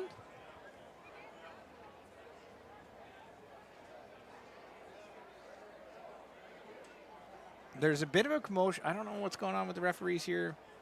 I think they're just winding the clock down to bring us to the end of the half.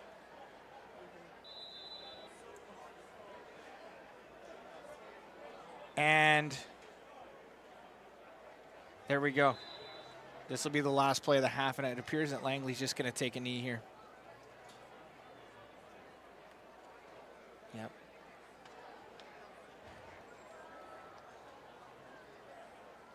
And that's it. That's the half. So Langley takes a knee to end the half. 69-0 in favor of the Okanagan Sun. Your halftime report is going to come up in the next 5 minutes. We're going to take a short break. It's Okanagan Sun football on AM 1150 and BCFC TV.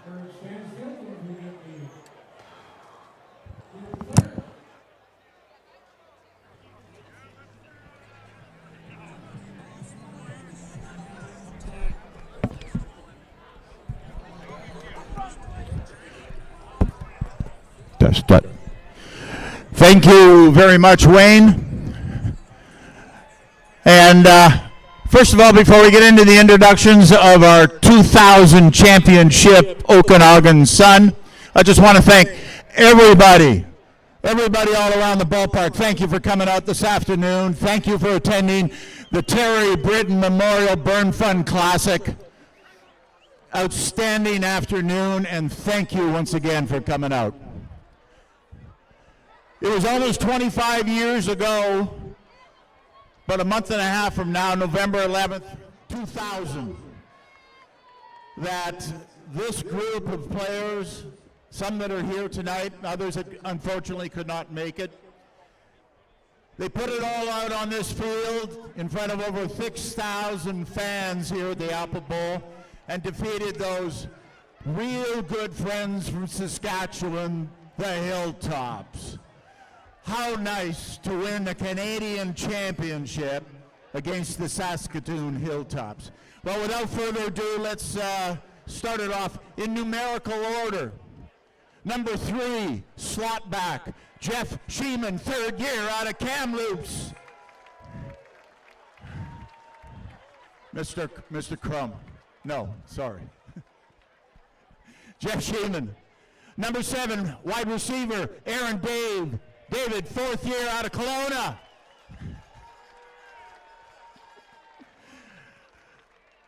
At defensive back, wearing number 12, Corey Rice, third year out of Kelowna. Oh, he pulled a hammy. Oh. The man that was put in charge of leading the offense of the Okanagan Sun in 2000 to that championship. Out of Richmond, BC, now living in Toronto. He was named the CJFL Outstanding Offensive Player. Number 13, quarterback, Zach Silverman. Number 17, quarterback, Chad Gilroy, third year out of Vernon, BC.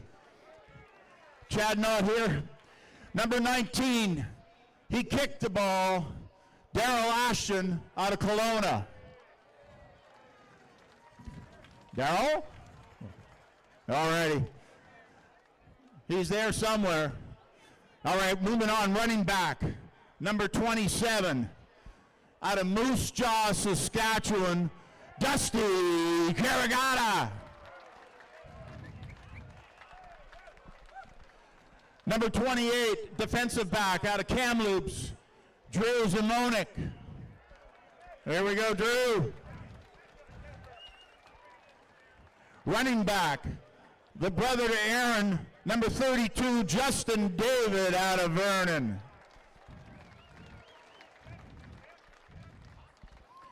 Slot back, wearing number 33, Robert Heron. At linebacker, number 40, third year out of Kamloops, Ryan Sheeman.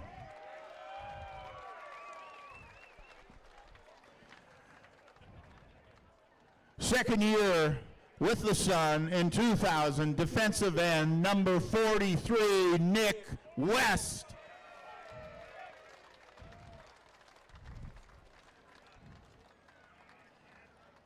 In his second year, all the way from Winnipeg, Manitoba, at linebacker, number 45, Darcy Littlewood.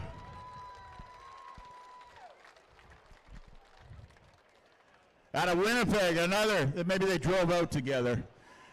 Chris Corn, offensive line, number 52.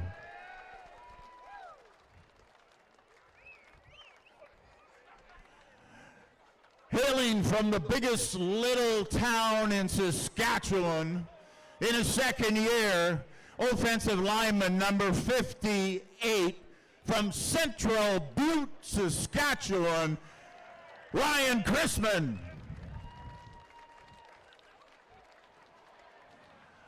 Just up the highway out of Kamloops, second year with the club in 2000, offensive lineman number 67, Chris Roach.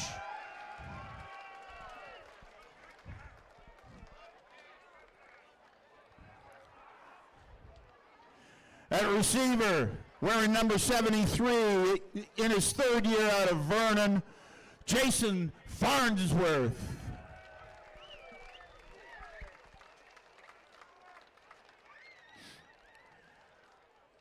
A local boy in his first year in 2000, receiver number 79, Chris Nagy.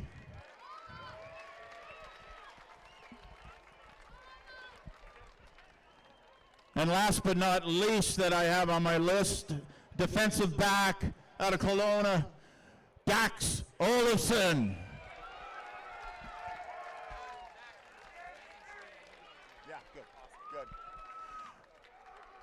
The players of the 2000, one more?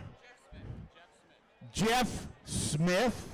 All right, there we go. At the half, the Okanagan Sun lead 69-0. I still can't believe it. Hey, good evening. I'm Stephen Kepler, and Jay Christensen is not going to be taking part in the halftime report because he is celebrating on the field as they are celebrating the 25th anniversary of the Canadian Bowl win with the Okanagan Sun. Football guys are always football guys. Yeah. All right, the players from 2000, now coaching staff and support staff. He was the head coach that led the team in 2000, Lawrence Nagy.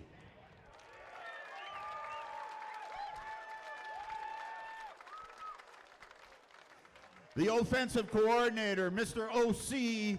Jay Christensen.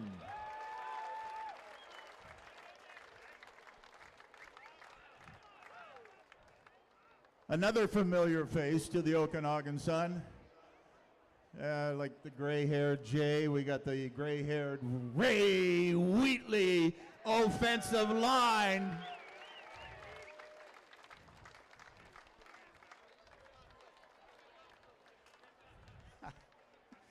Defensive line coach, Rob Nagy.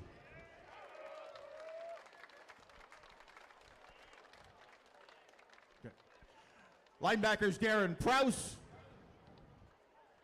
Defensive backs, Pete McCall. Also coaching defensive backs, Shane Summerfield. Special teams and running backs, Pat Katner. Also at special teams and running backs, Perry Stang.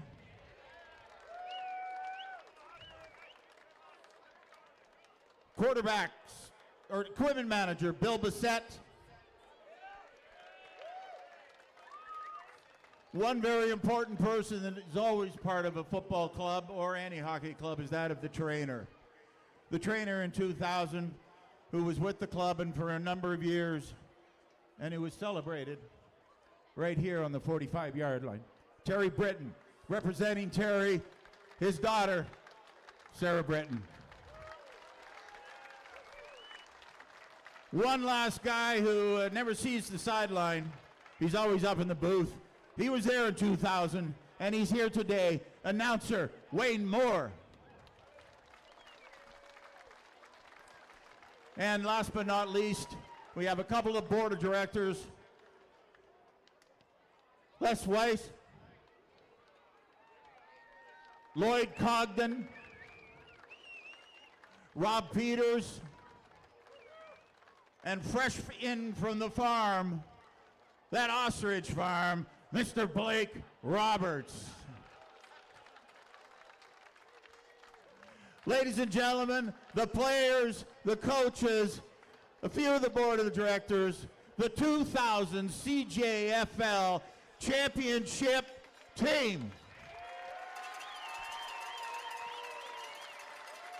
That's exciting when I get to remember a team as good as they were And now you've got an Okanagan Sun team that might be able to do the same thing this year.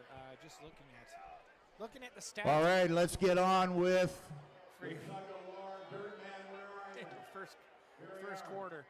first half. The Sun leads 69-0. I just wanted to point out the Okanagan Sun have dominated every side of the football. 2 special teams touchdowns, three touchdowns from Liam Kruger, a rushing touchdown from Liam Kruger. They're just running on all cylinders. 2 touchdowns from Sam McKinday, and it looks like they're all set and ready for another big second half. We'll be probably seeing a lot of different looks in the second half with second and third stringers, and that would make a lot of sense because the Okanagan Sun are, 69-0. The game is well out of hand. But we're going to take another 5-minute break. The second half is coming up right after this. The Okanagan Sun leads 69-0, and the second half will be up right after this.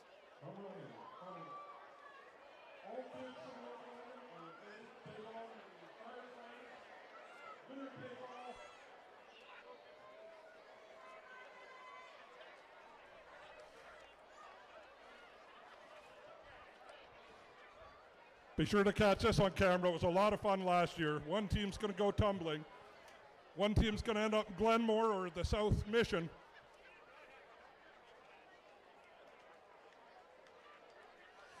This is a stacked team. Come on. 147 kids. And you guys.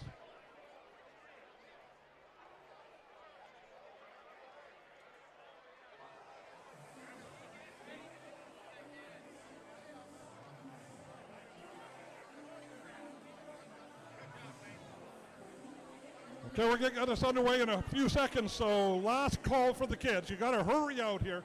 Get your space in line.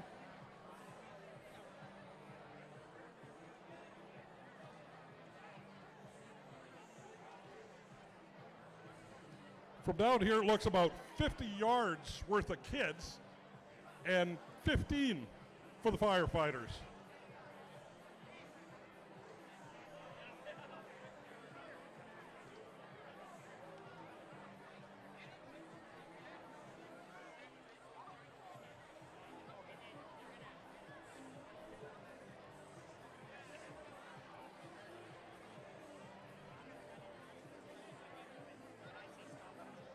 So one thing, kids, to remember is when we yell to stop, you've got to stop, okay? So when I yell stop, please stop.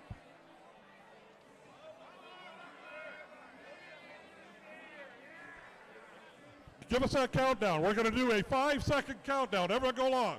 5, 4, 3, 2, 1, pull. Let's go. Let's hear it for the kids. Look at these strong firefighters not standing a chance at this point. This is crazy. Stop. Stop. You guys win. They win? You're embarrassing, you guys. Let's hear it for the kids. Let's hear it for all 372 kids and the firefighters. Thanks for...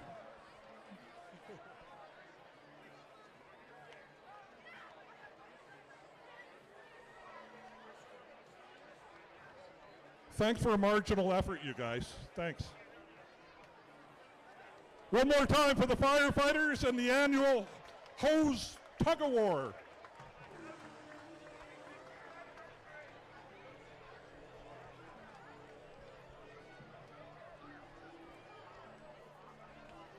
If you could please clear the field now as the players have returned. So kids, could you please clear the field? Thank you.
the Okanagan Sun leads 69-0.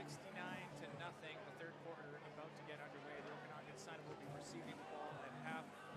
One thing to note is that Jaron Hardesty needs about 30 some odd more yards before getting to that 1,000 mark, 1,000 on the season.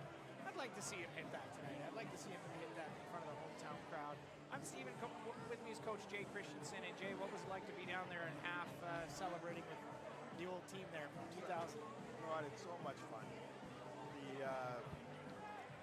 Anytime you have a championship team, you're going to have all sorts of characters, and fortunately, a bunch of those guys were ones that showed up here today. You know, Chris Roach ran out to a rousing applause by his fellow alumni.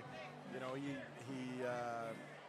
came from Kamloops. I think he lives in Princeton now, so he's not that far away, but obviously doesn't get his back as much as we would love. But he was just a bigger-than-life, figuratively and literally, player, and the guys loved him, and he was always fun to be around, and he just picked up where he left off when he got back last night, and just telling stories. Those are the locker room guys, yeah. Right? Some guys are just great for your whole mentality as a team. Yeah. I remember McLean Kumpala playing with him growing up. He was the funniest guy on and off the field. He always told jokes even during the game. You know, but that just showed how calm and cool he was. Yeah, absolutely. And what I really love to see is, you know, there's always one game a year where the alumni, you know, irregardless of celebrating a national championship, all try and come out, because we get a good presence at all the games, but one game where, you know, if you can make it, you come here. So there's a great, you know, turnout from the original players before my time from 1981, and a few spattered in between, and they have all connected so well, and that shows the success of the organization and the culture of the organization. It doesn't matter if you're from 81, 2000, 2025, you're all brothers. Yeah, they have a great alumni here. And so it looks like we're still the second half officially underway. It's a bit of a squib kick down the middle. Muff the return, though. Still going to get his hands on it at the 10. Cuts the 15 inside the 20. Falconer taken down at the 20. First down, Sun. Good coverage, though, by Langley. They definitely got them flying down at the start the second half, and you know, we'll see if they can continue with that. But you know, good spark for sure. And now we'll see with the Okanagan Sun coming out. I did see Marcos, the backup quarterback, warming out. So was warming up. Yeah. So I see him coming out onto the field. Jaron is so. Again, I have a feeling that Travis is going to want to get him or try and get him the record at home. They may not, you know, they may not stick with it too long if things don't look like it's progressing. But you know, it's hard to you know, knock an offense when they throw up 70 points and a half, or almost 70 points, 69 points and a half. But the only thing that I can see from the Okanagan Sun offense that would concern me a little bit is the amount of rushing yards they have. And you know, when you get a game that's so far out of hand, you know, they may let Christos throw the ball a little bit and just get him a feel for that. But I think we're going to see a very run-heavy second half, which really it should be, because nobody wants to embarrass another team or, you know, or run the score up. So I can see them committing to the run, but the one thing they didn't do well in the first half is run the ball, you know, in a designed run play. Like, definitely Liam pulled the ball down a couple of times and had some positive yards, but, you know, to run the ball from scrimmage was not as effective as they would like. So we'll see if they can, you know, improve on that in the second half. And as you can see, Jordan Falconer got hurt on that play. It looks like one of his left leg. It could have been his knee or his ankle, but hopefully he's all right. And you know what? He's already had a good enough game. Get him on the bench. Get him rested. Oh, absolutely. Get him on ice right away. Yeah, definitely a big concern. And you know what? It's interesting to see, and you see it in all levels of football, that you start rolling in your backups, you know, relatively early if you can. Hardesty gets the ball, runs outside. He gets close to the first down marker, so 10-yard carry. Hardesty hasn't had a carry that well since the game started, so Hardesty just ran a quick little trap there, and 10 yards. Yeah, you know, I mean, my guess is they had a conversation about it in halftime and said, you know, we want to get you the record. Let's do it early and get you out. But my original point with Jourdain is you'll see backups come in on offense and defense, especially for the injury factor, but you don't see it on special teams a lot. No. They're going to give it back to Hardesty. Hardesty has nowhere to go, and he's taken down in the backfield. Second and long now. Yeah, they saw that coming. They stacked the box, and like I said, they're pretty stout up front. I think the Okanagan Sun, if they're going to be effective, they may want to go side to side a little bit and get them opened up. But running straight up the gut, that's a lot of beef on the Langley defensive line, and they got good push on that play. It is. 2nd and 8, or 2nd and 9 rather.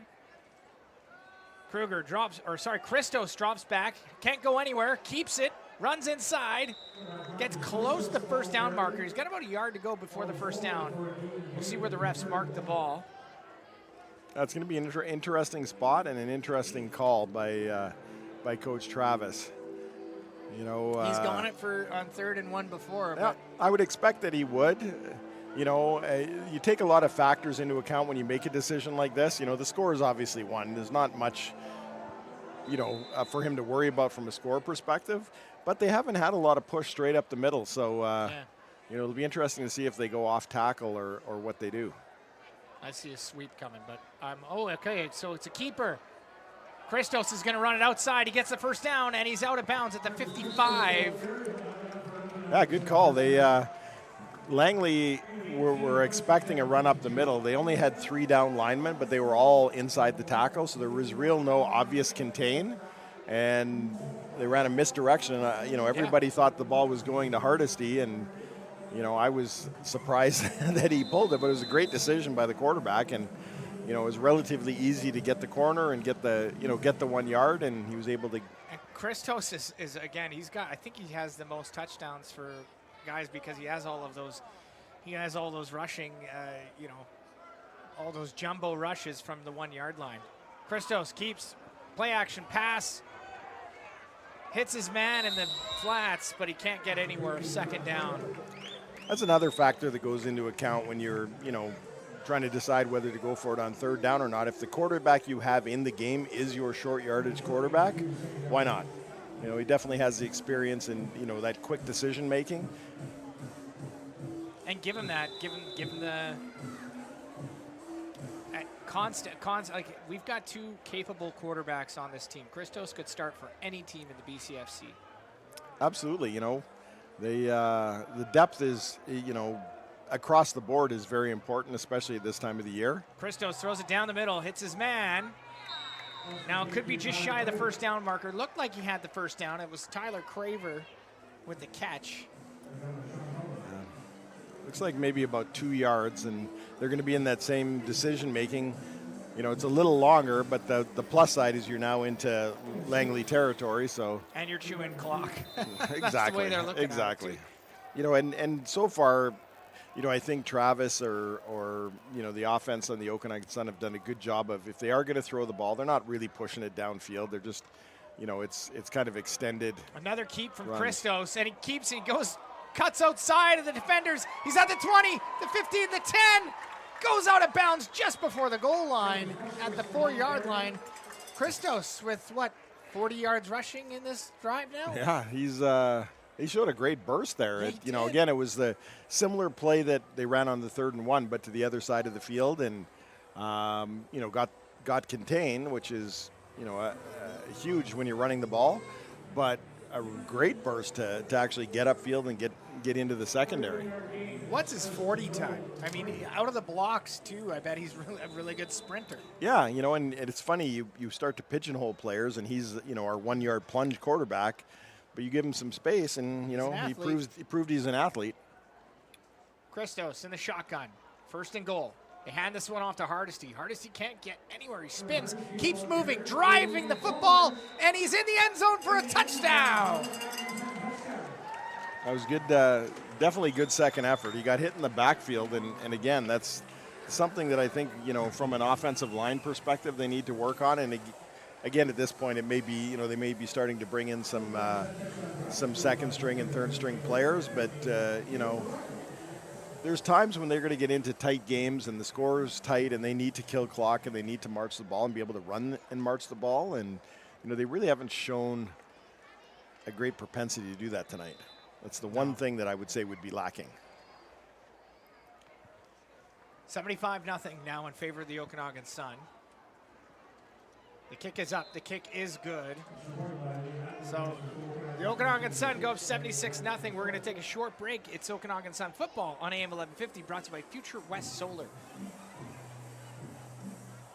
Yeah, I think if Langley can get anything done in the second half, it'd be nice to see them maybe establish a bit of a run game, or maybe they're going to change things up, but they're probably thinking about next week already. And I can't quite remember who they're playing next week or not, but you know, the Sun have 2 more games this season, or 1 more game, sorry. Yeah, we got a bye and then Kamloops. A bye and then Kamloops. Yeah, it will be interesting to see what they come out with here. You know, they've been, as we talked in the first half, fairly conservative, young quarterback, you know, kind of young team as far as playing together and gelling, young, you know, play callers and coaching staff as far as, again, that group camaraderie. But, you know, they've had a couple of good plays, a couple of screens, so I'd like to see them use some misdirection and use the Sun's speed against them. They're going to return this at the 5. That's Dante Meyer getting the run, and he's down and out at the 22-23 yard line, 1st and 10. They definitely seem to like that 23-24 yard line on their kick returns. They've been they've been pretty consistent. I think the 23 this time. Yeah, it'll be 1st and 10 here on the 23, going right to left. Now they're in the shade a little bit. Sun's starting to set in Kelowna, so there's some shaded parts of the field.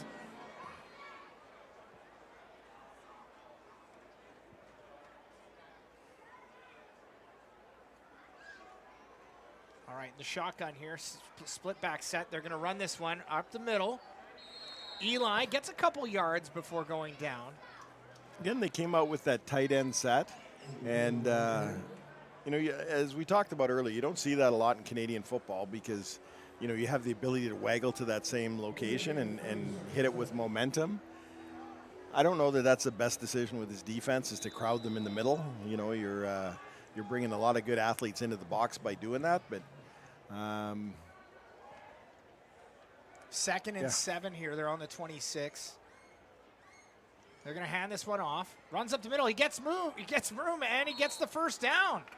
He hit that hard. That was good to see. You know, it was actually a well-blocked play. But the running back, you know, he's been taking a little bit of a beating this game and hasn't had a whole lot of success. But he just tucked his head down and ran. Absolutely, really he did. Good. He ran hard. 1st and 10 now on the 36. Sorry. Cavani staying in at QB. All right, Sun showing blitz. It's going to be a play-action pass. Looks down the field, has a man, and it's in and out of his hands. Yeah, I think he defended from Vincent Ferreira. Yeah, I think he brought it in, but unfortunately he kind of got flung to the ground, and when his body hit, he couldn't maintain control. It's easy to say that they can easily hang on to the ball when you're watching from here, but when you get hit, it hurts. No, absolutely. Absolutely. And, you know, when you hit the ground like that, your whole body jars, and, you know, if you don't have that penalty, ball. Repeat 1st down. Also, there was a penalty against, looks like it was against Langley there. So Yeah, that'll make it 1st and 15.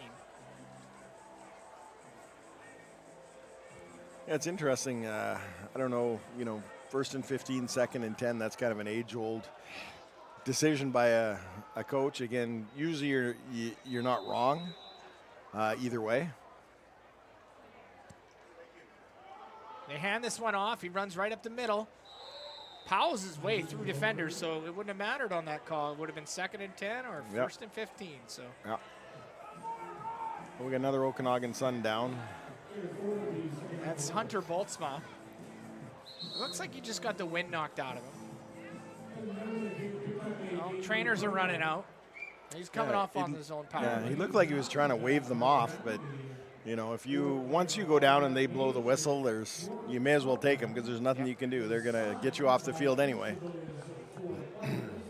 I do like that rule though. You get hurt, you fall down, you can't play the next play. And there's some linemen who are really good at understanding if their quarterback's a little hurt and he needs a few minutes, and some linemen will just drop, so give him a couple minutes. Yep. You know? 2nd and 10. Swing pass out to the running back, but he's met with about 5 jerseys, 5 brown jerseys to make it 3rd down. The timing of that wasn't too bad. They had a blocker out in front of him who, picked up the first guy, but again, the Okanagan Sun come in waves, and there were just too many guys to dodge. Yeah, there's.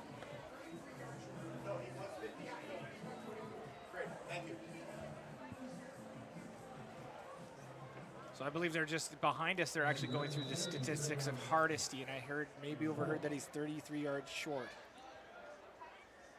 Yeah, he's definitely short. It hasn't been the coming out party that they thought it would be.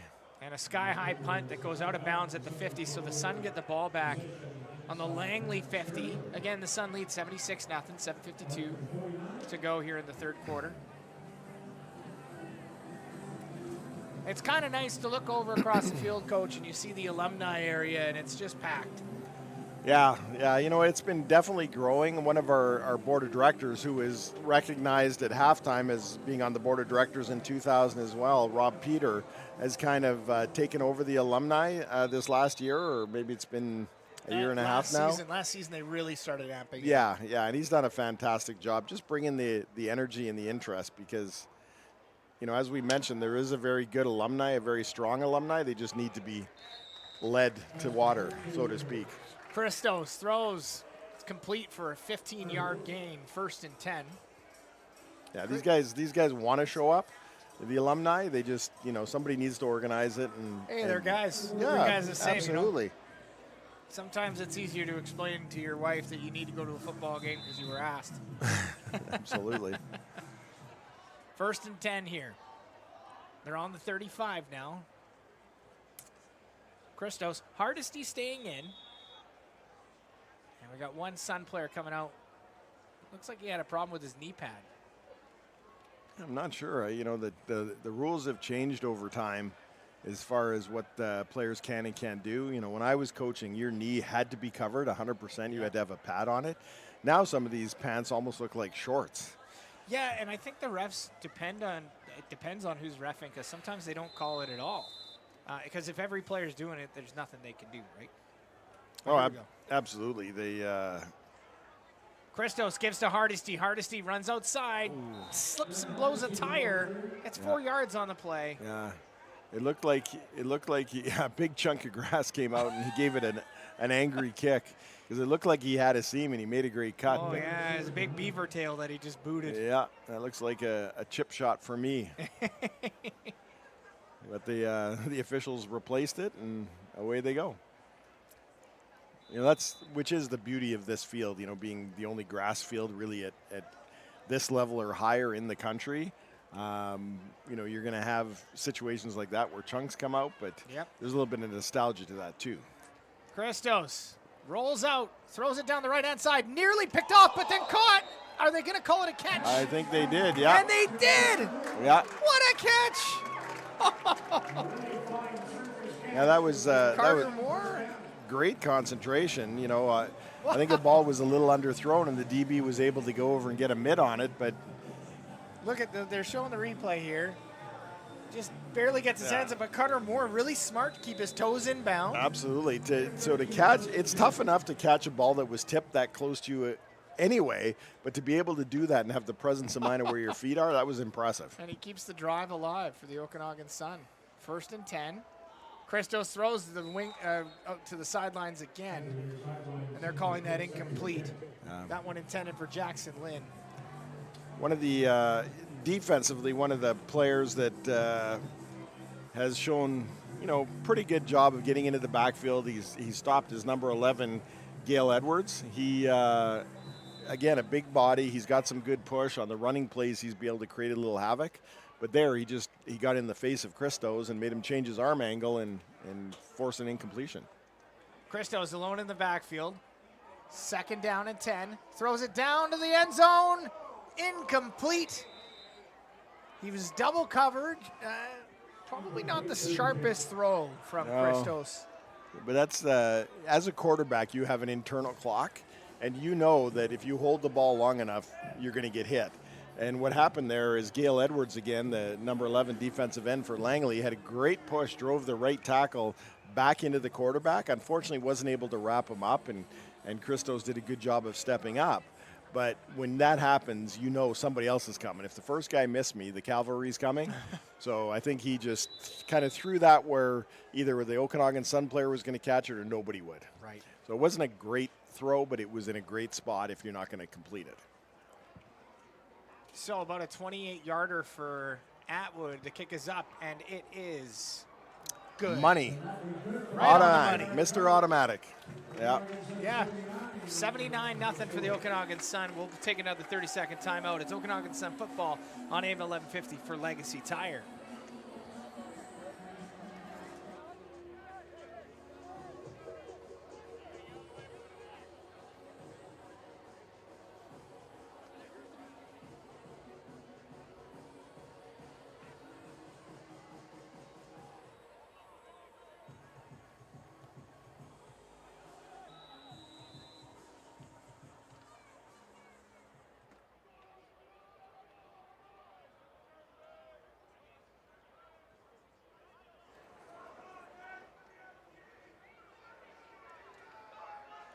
First and 10 for Langley on their own 35. They're going to hand this ball off. He has a room. He has a bit of a gap, but shoestring, a nice ankle tackle from the Okanagan Sun to make it second down.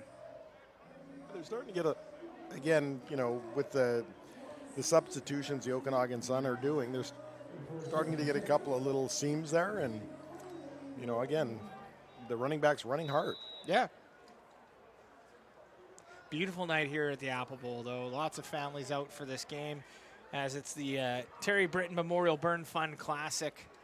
It's just filled here. It's so great. Nice to see.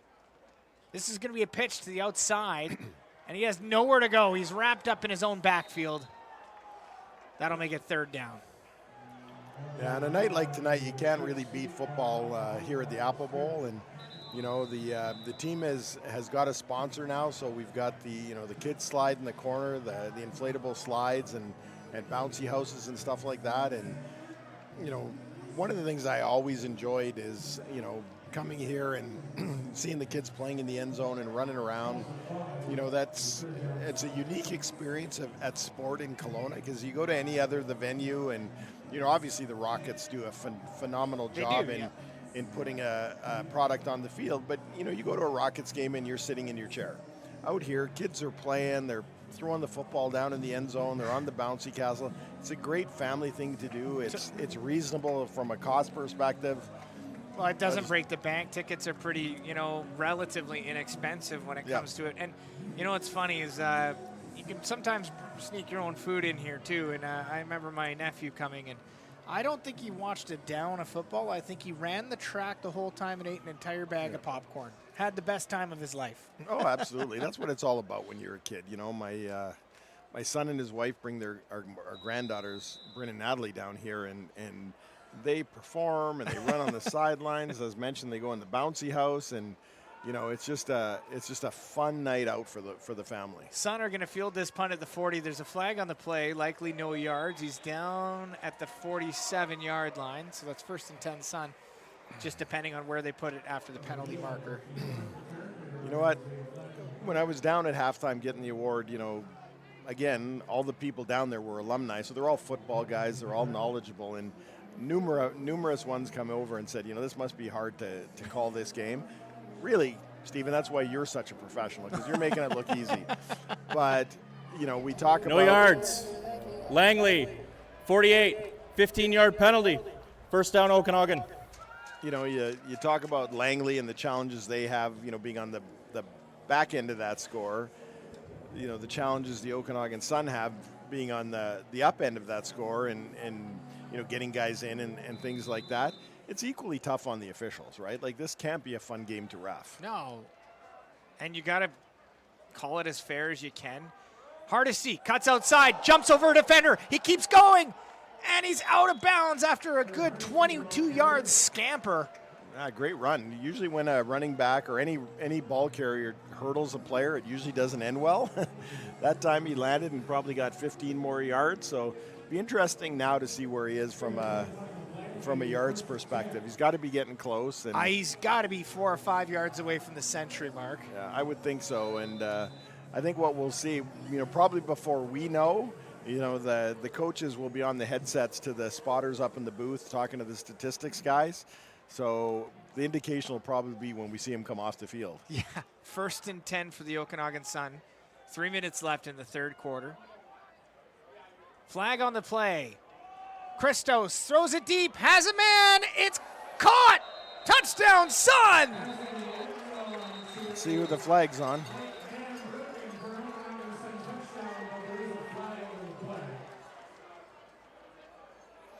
I think, not to split hairs, but that might have been the little bit of difference. Offside. Okanagan, 84. 5-yard penalty. Repeat first down. The sliver, you mentioned earlier that the Okanagan Sun have 2 quarterbacks that could start for any team in this league.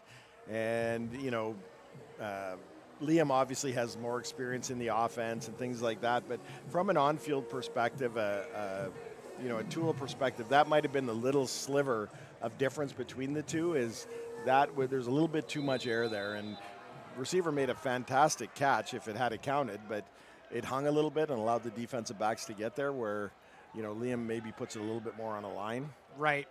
Well, either way, it didn't matter. They're going to give this one to Hardesty, but he still can't get inside. Gets no yards on the play. Yeah, they're definitely stacking it up. I'd still like to see them try and, get a little bit wider on those running plays.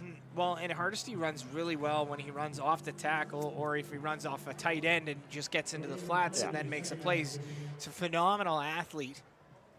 Well, he's, typically a tailback for sure in Canada, but, the running backs that the Okanagan Sun have had recently are, have lots of speed. So, and Jaron is really good at stretching the defenders and getting them running sideline to sideline, and then finding a seam and darting it up. That's one of his strengths, and they haven't really seemed to go to that too much today. No, we have a down Langley Ram. That's Sean Cullen. At least he's walking off under his own power, so that's always good to see. But they're getting banged up. Cramps are going to start happening too. It's a 30-degree day, so guys, some of them don't hydrate enough. You can drink water all day long, and you still get cramps. It's empty backfield. Christos drops back, looks, can't see anyone, rolls out of the pocket, flag on the play, catch made, and it's going to be a holding look likely against the Okanagan Sun. Absolutely. And this is, you see in Canadian football especially, it's the quarterbacks in the NFL are starting to get much more similar as far as getting out of the pocket and being athletic, and not that stand there 7 yards. Okanagan, 77, 10-yard penalty. Repeat second down. They're not the quarterbacks like a Tom Brady, who is going to be standing 10 yards deep behind the center.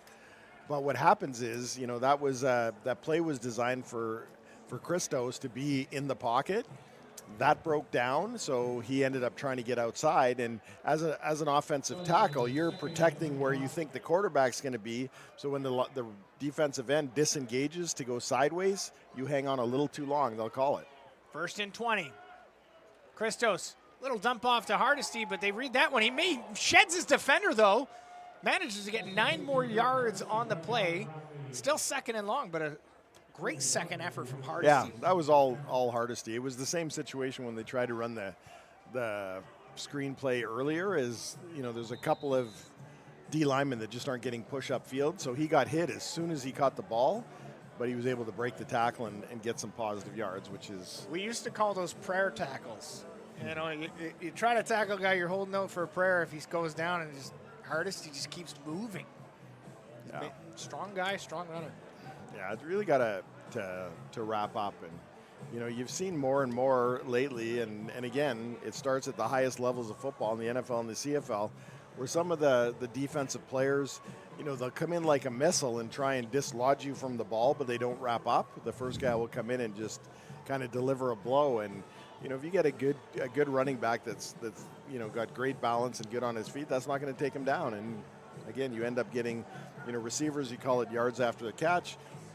Running backs, it's yards after contact. Grady Hay back to punt. We have not said his name once today.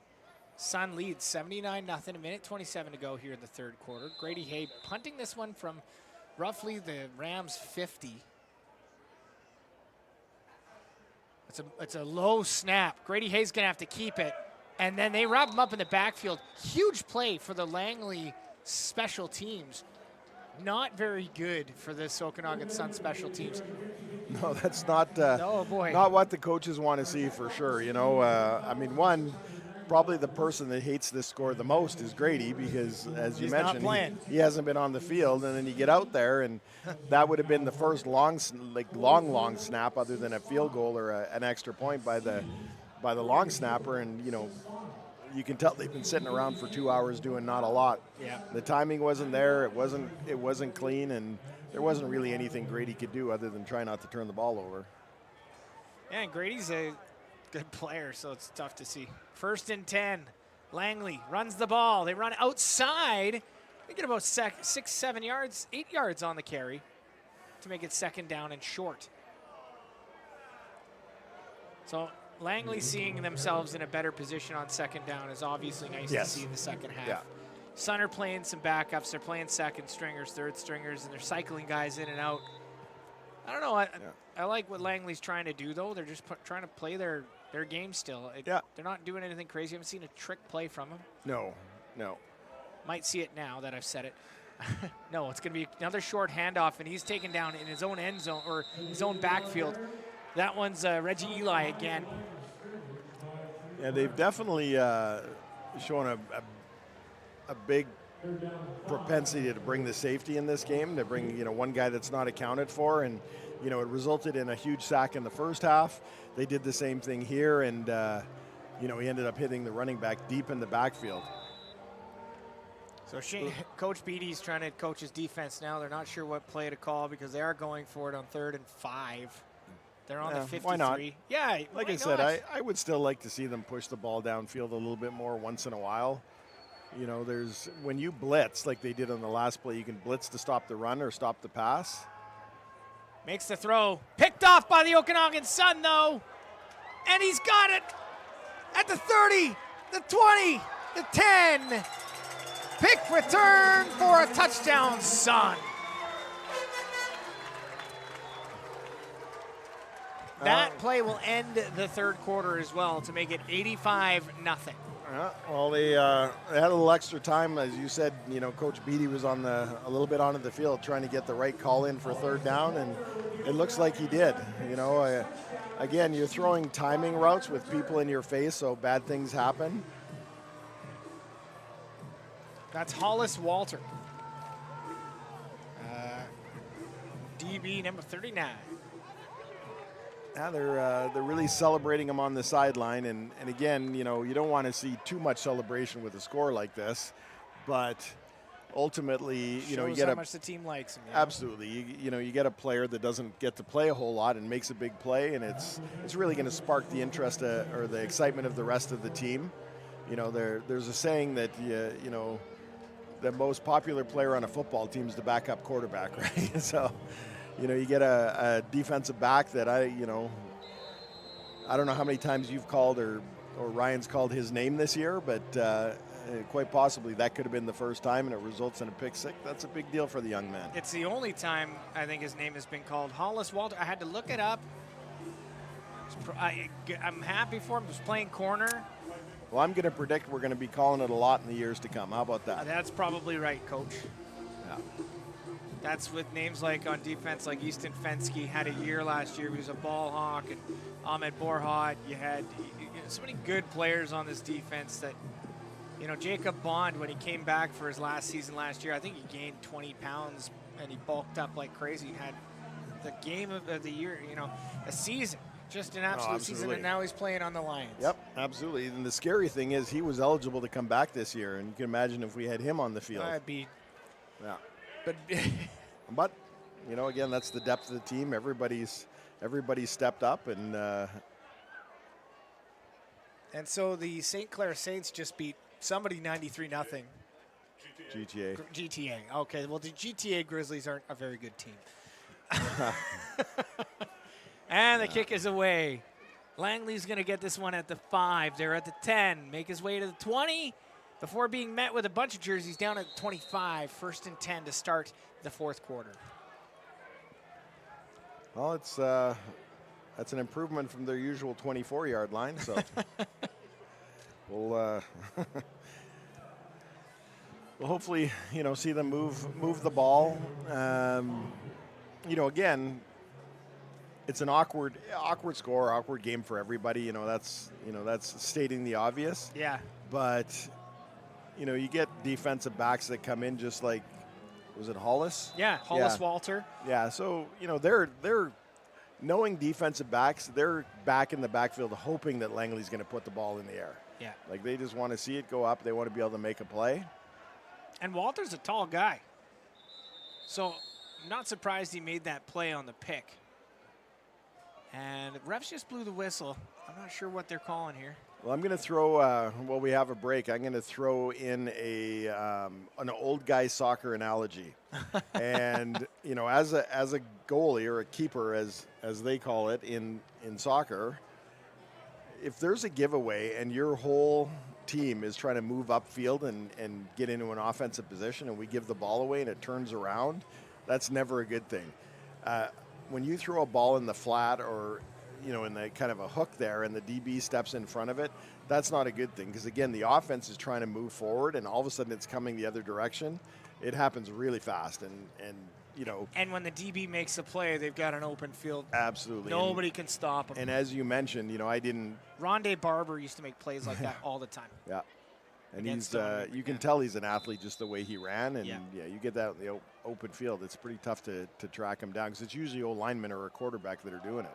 And Rams are just going to run the ball. They don't really get too far, though. 2nd down and 10 now. I get the feeling that the Rams are definitely trying to manage their young quarterback and manage the situation. They're not asking him to do too much.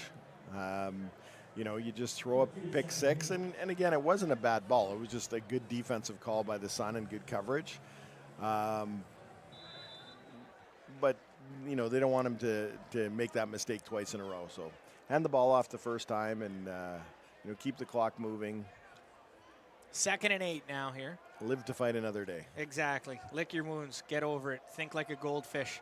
They're going to hand this ball off, and unfortunately, he's taken down in the backfield. Helmet comes off of, looks like it came off of, I don't even see his number on the score sheet.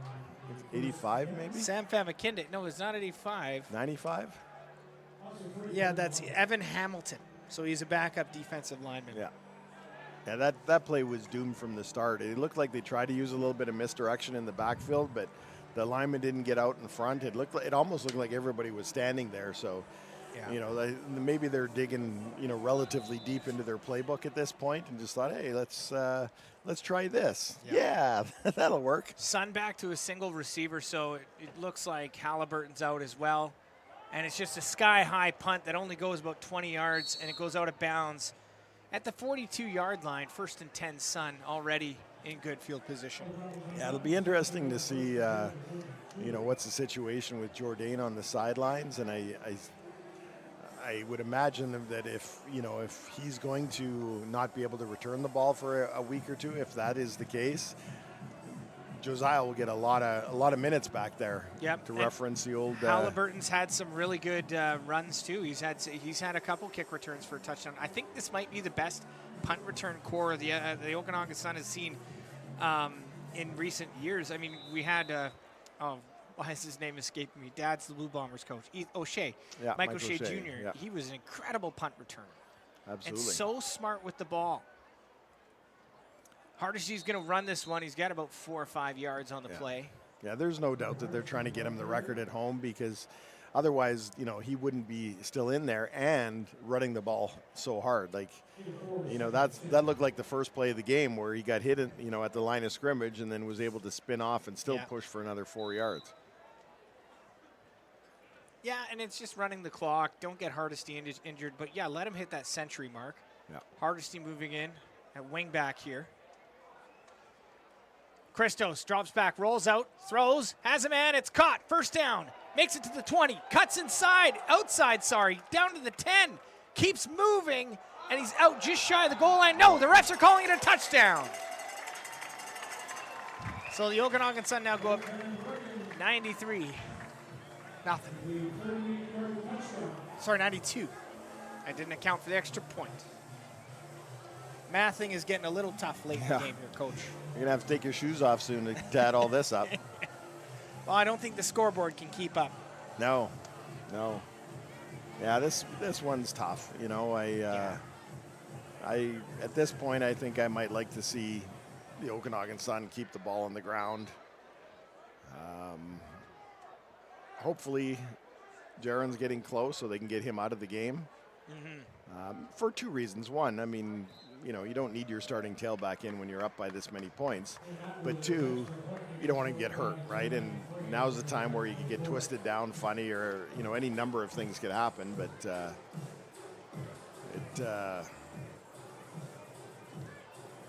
it's, you know, it's just tough.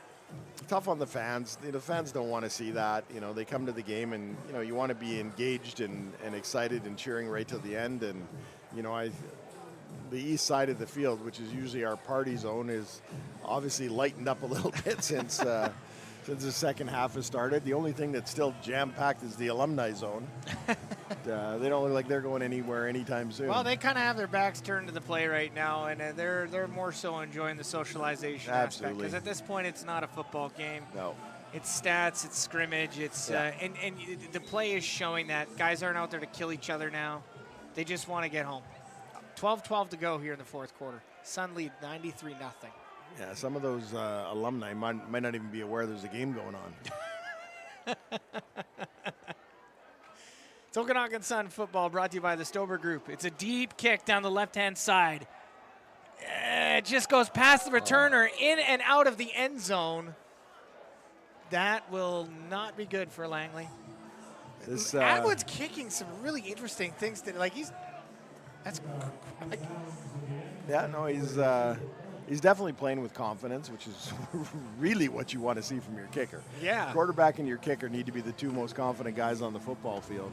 But going back to the alumni, and again, this speaks to just being good football guys. Like, you know, I joke that they're you know, all standing there turned and not knowing there's a football game. They're aware there's a football game going on. And not only that, they're aware of the nuance. If you've noticed the last couple of touchdowns, they haven't done the siren, because that's not cool. Oh, that would be. And they get that. That's you know what? That's a really good point, Coach. They're going to run this one outside. He has room to go. He's out of bounds at the 49-yard line or 51-yard line. No, the refs are going to spot that at the 52. So a good run from that's Pharaoh Hassan. Yeah, he's been running hard. You know, like I said, there's a couple of building blocks. You know, definitely there's a long way to go for this Langley football team. And, you know, you've seen it over the years with other football teams where, you know, they end a season like this and then a couple guys leave and they start from scratch again next year. That's what they have to avoid. They need to build on this and just keep getting better. First and 10. They're going to give it back to Pharaoh Hassan, but he is stuffed. Gets nowhere to make it second down. And that's number 40 on the tackle. His name's Ethan Bush. You can see he's very excited. Yeah. Yeah. He, you know, probably doesn't get a lot of starts at middle linebacker and, you know, flowed to the ball well. He made a great play. You know, again, I would, you know, if I was on the field, maybe, I don't know how many veterans are left out there, but you may be saying, buddy, you cool know, it on the celebrations, pal. Yeah, for sure. For sure. Second down and 7. It's going to be a late handoff to Pharaoh Hassan, but Pharaoh Hassan might actually get to the first down marker. Looks like he's a couple of yards short, but definitely in the range that, what the heck, you may as well go for it. Oh, yeah. You know, if he was maybe 15 yards farther, again, I don't know what Langley's kicking situation looks like. Well, while you guys were doing the big alumni thing, their kicker was out there kicking field goals. From how far? 35. Yeah, we'll see. Maybe another 20 yards you might want to go for just to break up the shutout. But they're going to run outside. He gets the first down. Oh, he's going Hassan. to be close. I think he got a generous spot, but yeah, it looked like he was trying to shake and bake a little bit and make a big play, and that's a situation where you better make sure you get the first down first. And like I said, they're spotting it as a first down, but I think that might have been a little bit generous. It's a generous spot, Coach. It has to be. But why not? Yeah. Whatever. Absolutely. Boy, if you play BCFC fantasy football, you'd really like the Okanagan Sun today, the defense especially. Yeah, I'm not a fantasy football guy because it takes way too much work. Lots of, people I know are in pools. My son's in a pool. My son-in-law and my daughter are in pools, and they're constantly talking football, and I just can't keep up anymore. But they're not talking football in fantasy football. They're saying, I need Jefferson to get 6 yards here, or else my whole team's messed. For sure, but I don't really understand. Excuse me, I don't understand how the points work. Well, it depends on the league you are, but if you're in a league that you can get a half a point for a reception, or you get points per first down, or it differs by I imagine league. the Okanagan Sun have put up a few points. I imagine fantasy owners are frustrated with Jaron Hardesty, but happy with Marcus Christos if they started him. But very happy with the special teams because you'd get a lot of points from that. Oh, there you go. Yeah, the special teams have had an incredible game today, I thought, for the Okanagan Sun. That makes it second down, by the way. Rams go nowhere with the play. Sun lead 94-0 here, 9:40 to go in the ball game. It tends to, you get into a game like this, and it definitely tends to drag on a little bit at this point. They look like they don't really want to open it up too much, which I understand, but we're not going to see a lot of super exciting plays. As you say that, he drops back, throws it deep, and it's picked off by the Okanagan Sun. That's Hollis Walter again with a flag on the play. Oh, it looked like it hit him in the breadbasket, too, because he picked it off, but then he was laying there trying to catch his breath. Yeah. So we'll see which way this goes. Again, it was one where I think there was a little bit of hand fighting. It's hard when the ball is underthrown that much because as a defensive back, you're trailing the receiver, and it's hard not to have a little bit of contact.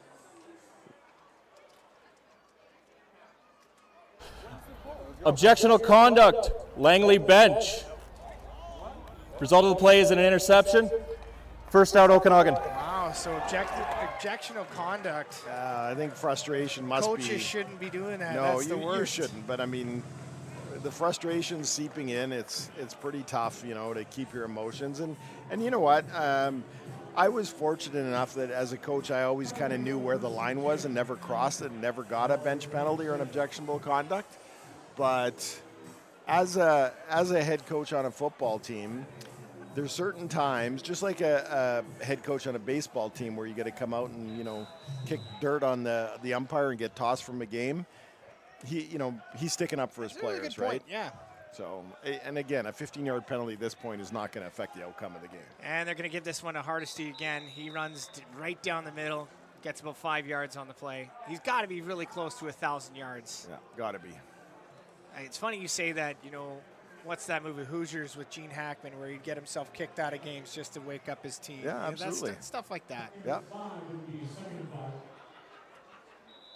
Yeah, no, you know what? I mean, I can guarantee you there's way more work going on the Langley bench now as far as the psyche of their football team than the Okanagan Sun.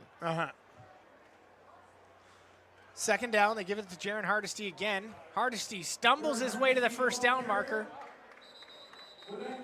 And with that carry, Jaron Hardesty gets 1,000 yards so far on the season. Yep, and he's coming out of the game. And he's out of the game now. Yeah, it was, like I said, it was good to see him, to get the recognition. The fans that are left here certainly showed their appreciation. Well, I'd say the alumni are still here because it looks like they didn't run out of beer. No, not yet. Well, I think they shut the beer garden down at the end of the third quarter. So that's right. I'm not down there, so I wouldn't know. I don't know how long it takes them to finish their last one, but 7:45, and our new running back gets wrapped up in the backfield to make it second and long. I can't quite see who's in there. 26. So that's Ethan Bilo. Yeah, again, they're, you could tell that Hardesty picked it up a notch those last couple of runs, the one where he hurdled him, and those last two on this drive that he wanted to get to the accomplishment, but we're still not getting as much push as I would like to see up front. Second and long. They're going to give it to Bilo again. Bilo gets 7 yards on the carry, but that'll make it third down. And now maybe they bring out Grady Hay because he needs a little redemption here. Well, you know what? I don't. It looks like they're lining up for third down. Oh no! Now they're calling the punt team. Yeah. But I would 100%. I support this call, not only because of field position and things like that, and the fact that you really don't want to score anymore, but I think you want Grady to leave this game with a positive image in his mind, for sure. Yeah, for sure. So good call.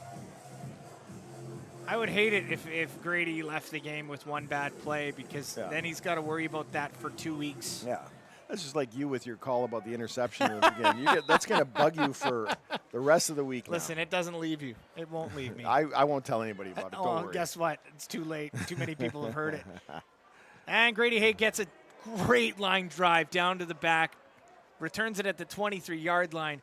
Cuts around, has room to go, but he decides to go right up the middle before being taken down at the 30. Flag in the backfield as well.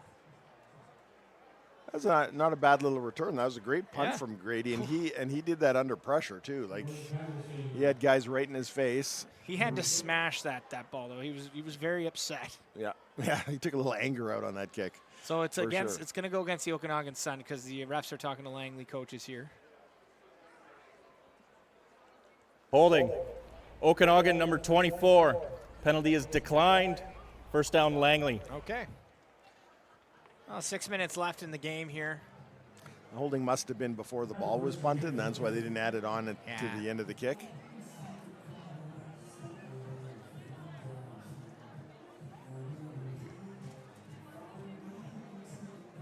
Well, the Langley offense is set up and ready to go before the Okanagan Sun defense, so they're still, they're still showing some effort, showing a little pride, which is hard to do in a score like that. So hard to do. I give them a lot of credit.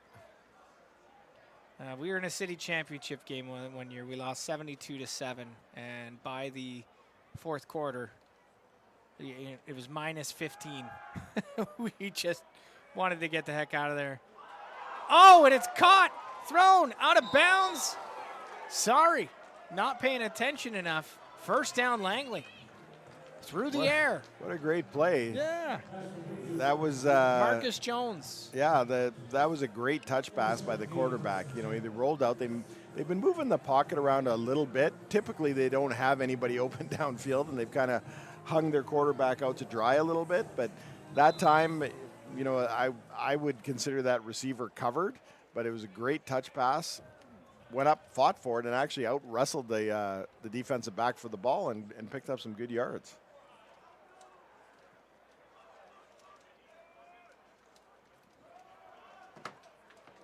And Langley gets nowhere with this next run. Second down and 10, 4:48 to go in the ball game here. Another thing I like to see, and obviously we're digging for glimmers here, but the wide receiver, he's standing sideways right now, but whoever the wide receiver on the top end of the field was, had to be 45 yards downfield. And as a receiver, you try and run off your defensive back. It looks like it was number 81 for Langley. And he had the defensive back 45 yards downfield on a 2-yard run. So that's still showing effort. Absolutely. This is going to be a quick handoff, but they don't get anywhere with it. Third down and 5 to go. And the Sun are cheering on their second, third stringers, guys who get no playing time. Yeah. Boy, oh boy. Yep. Well, I would, it looks like Langley's going to punt, and, if the Sun just continue to run the ball, hopefully this will be the last drive and get out of here with relatively unscathed on both sides of the ball, both teams.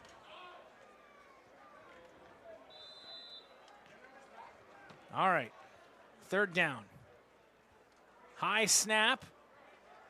And it looks like he was going to keep it, but he punts it away. Punts it deep. Still going to get this one at the 5. Cuts outside, falls down. Oh, no.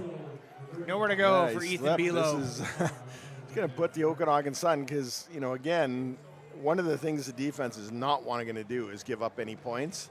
You know, and this is, you know, stating the obvious, by far the worst field position the Okanagan Sun have started. I think the kicker did a good job, and he didn't see any pressure, so he just hung onto the ball and kind of snuck forward and snuck forward and snuck forward. The Sun have started from their own end, their own territory, twice in this game. Yeah, well, Once was to start the half, and now near the end of the fourth quarter. And now they're deep in their own territory. So, very much so. You know, they're not going to want to give up points, so they're going to want to, you know, to at least get this far enough out that we can comfortably punt it away.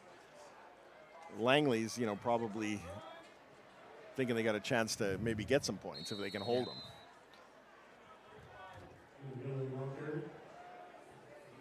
We're going to take a quick timeout on AM 1150. We're nearing the end of the game here. We're going to take a 1-minute timeout on AM 1150 as the 3-minute warning hits. We'll be back in a minute right here on AM 1150. And we'll stay with you on BCFC TV. It must be confusing for you, hey, where I'm talking about different broadcasts here and there. I just keep talking, and you can turn my mic off if you have to. No, not at all. All right, second down, 5 to go. Oh my gosh, Below leaps into the air, climbs the ladder, but he gets the first down.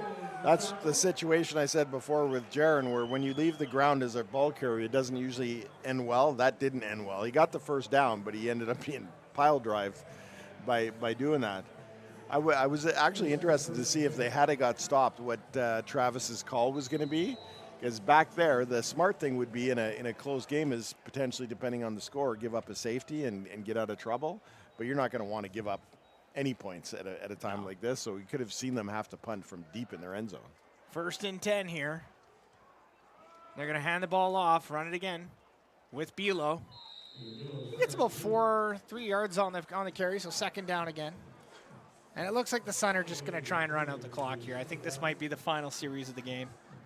I think so too, which is the right call. You know, they've seen everything they needed to see, and you know, done a great job of, you know, executing early on. But you know, I think both teams just want to move on. I mean, there's no question the Okanagan Sun, you know, have bigger fish to fry going forward, and you know, that's where their focus needs to be. You know, Langley, like I said, there's been a lot of positives. I know the scoreboard doesn't indicate that, but you know, they've got some building blocks that they can start with. You know, from what I understand, their head coach is young. He's an alumni of Langley. And the good thing is, you know, I think somebody had told me earlier before the game that he played for them 3 years ago. Well, 3 years ago, they were a powerhouse. They were a good football team. So, you know, what he needs to do is really bring that energy and that vibe to this football team. You know, definitely, assuming they don't have any buys, the next 2 games for them, but also, you know, in the off season. And like I said, continue to build from where they're at. And if you're looking at this team and you think, well, they struggled against the Sun, maybe they're all still growing and they're young. I mean, we don't really get the ages of these guys. We just get the names, and we don't know much. Now, I can tell you that Reggie Eli has been with the team for a while. Tedesi's been with the team for a while. But there's a lot of names that are new to me, especially Finn Kevany, I think his name is there. And we've got, you know, there's just a lot of guys I don't recognize. And that shows that they're in a growth period. And it's good to see Riley McDonald walk off the field. He got kind of banged up on that last play. So it gets really tough this late in the game here. Absolutely. All right, so it's 2nd and long here for the Sun. 7 yards to go. They're on their own 20, going right to left. They're going to hand this one off quick to Below. Below runs outside, then he cuts inside on his guys. I think he gets just shy of the first down. As I was talking about the coach for Langley, you know, when we hired Travis, you know, I don't know how many years ago that was now, 3 or 4 years ago, you know, there were definitely coaching resumes that were coming in that had more experience coaching at higher levels than Travis did. You know, Travis had a strong resume, but the thing that swung it in his favor, and I'm going to say it was a no-brainer, but was the culture. The fact that he'd played here when the team was successful. He knew what Okanagan Sun football was all about, and we'd kind of gotten away from that over the last few years. Before that, we're still, fairly successful teams, but, the character of the football team, the way they carried themselves, that hadn't been there. So, hopefully the guy for Langley, I'm just trying to look and see what he's not, which is funny, because normally, you put your head coach at the very top. Cole Barron is their head coach. He's buried down the depth chart of their coaches, but hopefully he's the right guy for Langley. And like I said, things are pointing that way because, he played for them when they had that culture, they had the success. I don't think with the new faces, they probably didn't expect to, turn things around overnight. So let's build. Hopefully he could do that. And like I said, obviously stating the obvious, Travis has been able to do that up here. Let's hope that Langley, because you know what? I love to hate the Langley Rams. They've been a good football team it's for just years. when you watch a rivalry and it's not quite there, and I think Langley's going to be back next year with a better team. Yeah. Same with the Prince George Kodiaks. There was a few seasons where they got just pumped every game, and now Jamie Borum's coached a good winning culture, and they have a winning culture. Yep. So the Sun give the ball back to the Rams at the 54-yard line on the Sun 54 here. Minute 55 to go in the ball game.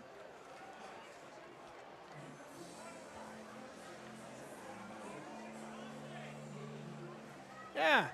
Legacy, Okanagan Sun football brought to you by Legacy Tire. Beautiful night in Kelowna. Gorgeous here. Yeah, it's now that the sun's gone down, it's actually pleasant up here. And I think the toughest thing all night was you and I up in this booth. It was toasty. Mm-hmm. I think we did a great job in pushing through and keeping positive. We battled. It's everyone's fighting and everyone's battling. But I see you got a text from a friend saying good spin on Langley. And that is a good spin on Langley. Looking at that. Yeah, well, you know what? I mean, again, in the Okanagan, we've been fortunate enough to have positive teams most of the time, right? Like, we haven't been on that side of the ball, but coaching against teams that have been in that situation. Again, I've coached against teams that haven't been super strong or had a rebuild year and have come back like gangbusters the next year. So, I'm not willing to write anybody off, right? No. I think, I'm also the eternal optimist that, Oh boy, the Okanagan Sun show the blitz and they get the sack. Wow. Again, they're just creeping up on the line. That looked like it was Benson Gruninger. Yeah, they've one of the things that Langley has struggled with, and again, I would say that they're, of all their positions, their lines have probably held up the best. But one of the things that they've really struggled to up front on the offensive line is picked up that late blitz right up the middle. And the Sun have, when they've needed a stop and they've needed to put some pressure, they keep coming back to it. It's tough. It's tough to pick up. And they're going to punt this one away from, wow, really interesting line drive and a good punt where we're going to get this at the 6. Flag on the play. They're down on the 11, but he ran at that one for 10 yards before kicking it. Hey, you're starting to see a little bit more of that. Like I know when, when the Okanagan Sun had Brendan Van Nistelrooy, who's now coaching with them, he was their punter, and he wasn't, a typical, had grown up punting and the 3-step and boom went out there. So he would always catch the ball and start to push the edge and, had the green light that, hey, if there's nobody there, you go. But it doesn't take teams long to realize that. Penalty. First down, Okanagan.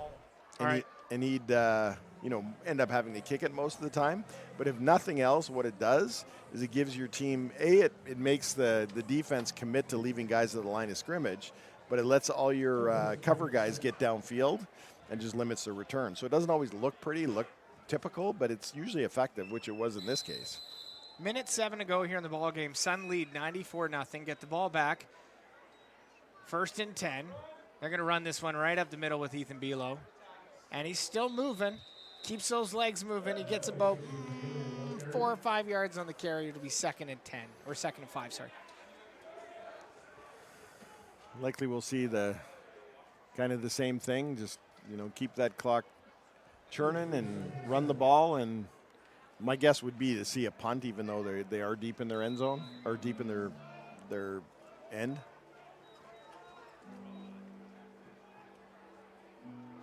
I think the refs have actually, like we talked about it earlier, how it's hard for them. I think they've done a pretty good job keeping the flags in their pocket this game because, that's one thing. Whether the game's close or not really slows the game down. Empty backfield for Christos. Throws it down the right-hand side. Has a man. It's caught. First down, Sun. Oh, no, sorry. It's number 81 in at QB, so that's Blake Van... No. I think 81 caught the ball. Van Bruggen had the catch. And we have a down Ram. It looks like they've got their third string quarterback in there. Now, I can't really make out the number because it's in that kind of twilight time, but it's also... And those jerseys are tough to read the numbers. I think that's by design. For sure. They are. Yeah, they are for sure. Oh, I mean, like, you can't spot a certain player. I mean, I remember Noah, the only way I could spot LL Noah's was his tattoo and his height. Yeah. Well, there's definitely some players that you can just tell by the way they run and the way they stand. Noah, I walked into, because it's the anniversary of the 2000 team, we had a little function last night at Chance's Gaming on Enterprise right beside Rona there, and a little poker tournament. We walked up there, and I saw Ryan Chrisman, who was an offensive lineman from Central Butte, Alberta, or Saskatchewan, Central Butte, Saskatchewan. But I saw him standing there. I didn't even see him from the front. I could just tell. I hadn't seen him in 25 years, and I could tell by the way he stood who it was. And you know what? My wife would say that when I played football, she could tell by the way I ran. Right. Like when you have that familiarity. So, sometimes you have to do that. If you can't read their jersey number, you're just like, oh, yeah, that's Noah. Nobody else can do those things. Well, the first play Noah made for the Okanagan Sun was, I think it was a 21-yard rush against Prince George, where he stiff-armed a defensive end, and he made the kid look like he was a DB. And Jason Casey was on the call with me, and Coach said, oh, it's over. Give this kid the trophy. Yeah. 1st and 10. Drops back to throw. It's caught. Hooks around, spins. Oh, and he's body slammed back down. That was a great tackle. Again, at this point in the game, the receiver's trying to make a first down, trying to make a big play. So he was dancing a little bit, and he got picked up right off his feet. Going back to Noah, though, I was helping out coaching that year a little bit, and I remember the first practice he showed up against. The first time they gave him the ball. Now, typically in a practice, the defense are hitting you, but they're not wrapping you up and taking you down because nobody wants to hurt anybody. He showed up and was practicing at a different speed than everybody else and almost started a fight on the very first time he carried the ball because he just ran over a linebacker. Oh. Catch is made, gets to the 40, clock is at zeros, and that's the game. The Okanagan Sun stay undefeated this season, winning 94-0. Your post-game show is coming up right after this.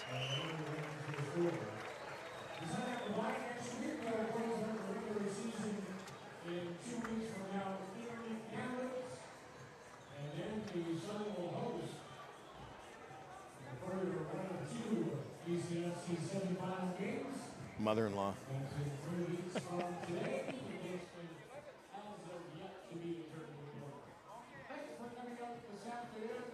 Thank you, everybody, for donating to the firefighters burn fund.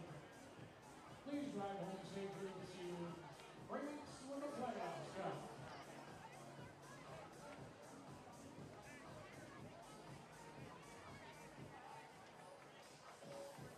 Action pass, throws it right side down, has a man, it's open at the 15, down at the 5. First and goal. Field for sure. First and goal for the Sun, about 5 yards until pay dirt. Drops back, throws it, has a man, caught, touchdown, Sun! Kruger with an empty backfield, looks right, drops back, rolls out of the pocket, throws it down the right-hand side into the end zone. He has a man and it's caught, touchdown, Sun! Kruger with an empty backfield, looks right, drops back, rolls out of the pocket, throws it down the right-hand side into the end zone. He has a man and it's caught, touchdown, Sun! Kick, they're gonna get this at the 44-yard line, close to the 45. Runs outside, cuts back inside, makes another guy miss. He's got room to run.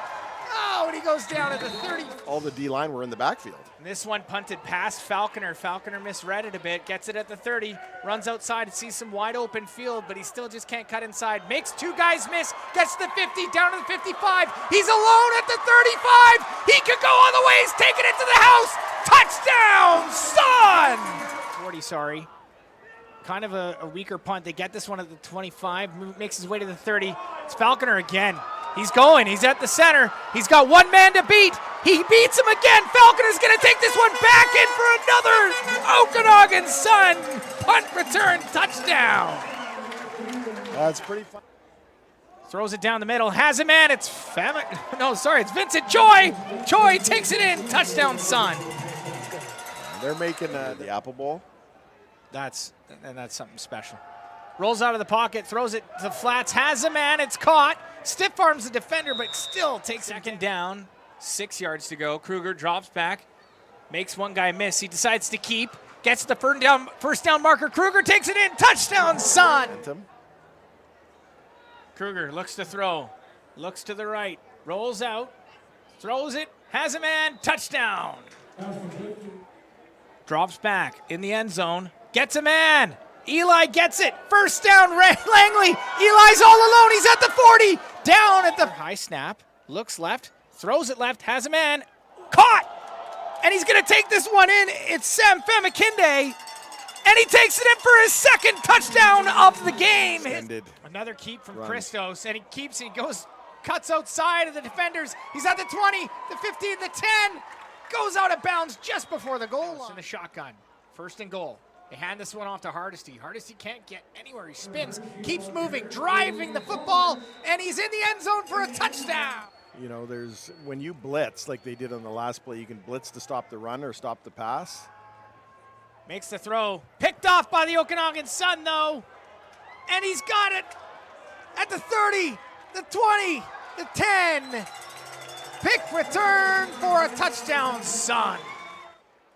Christos drops back, rolls out, throws, has a man, it's caught, first down, makes it to the 20, cuts outside, down to the 10, keeps moving, and he's out just shy of the goal line. No, the refs are calling it a touchdown. So the Okanagan Sun now go up 93.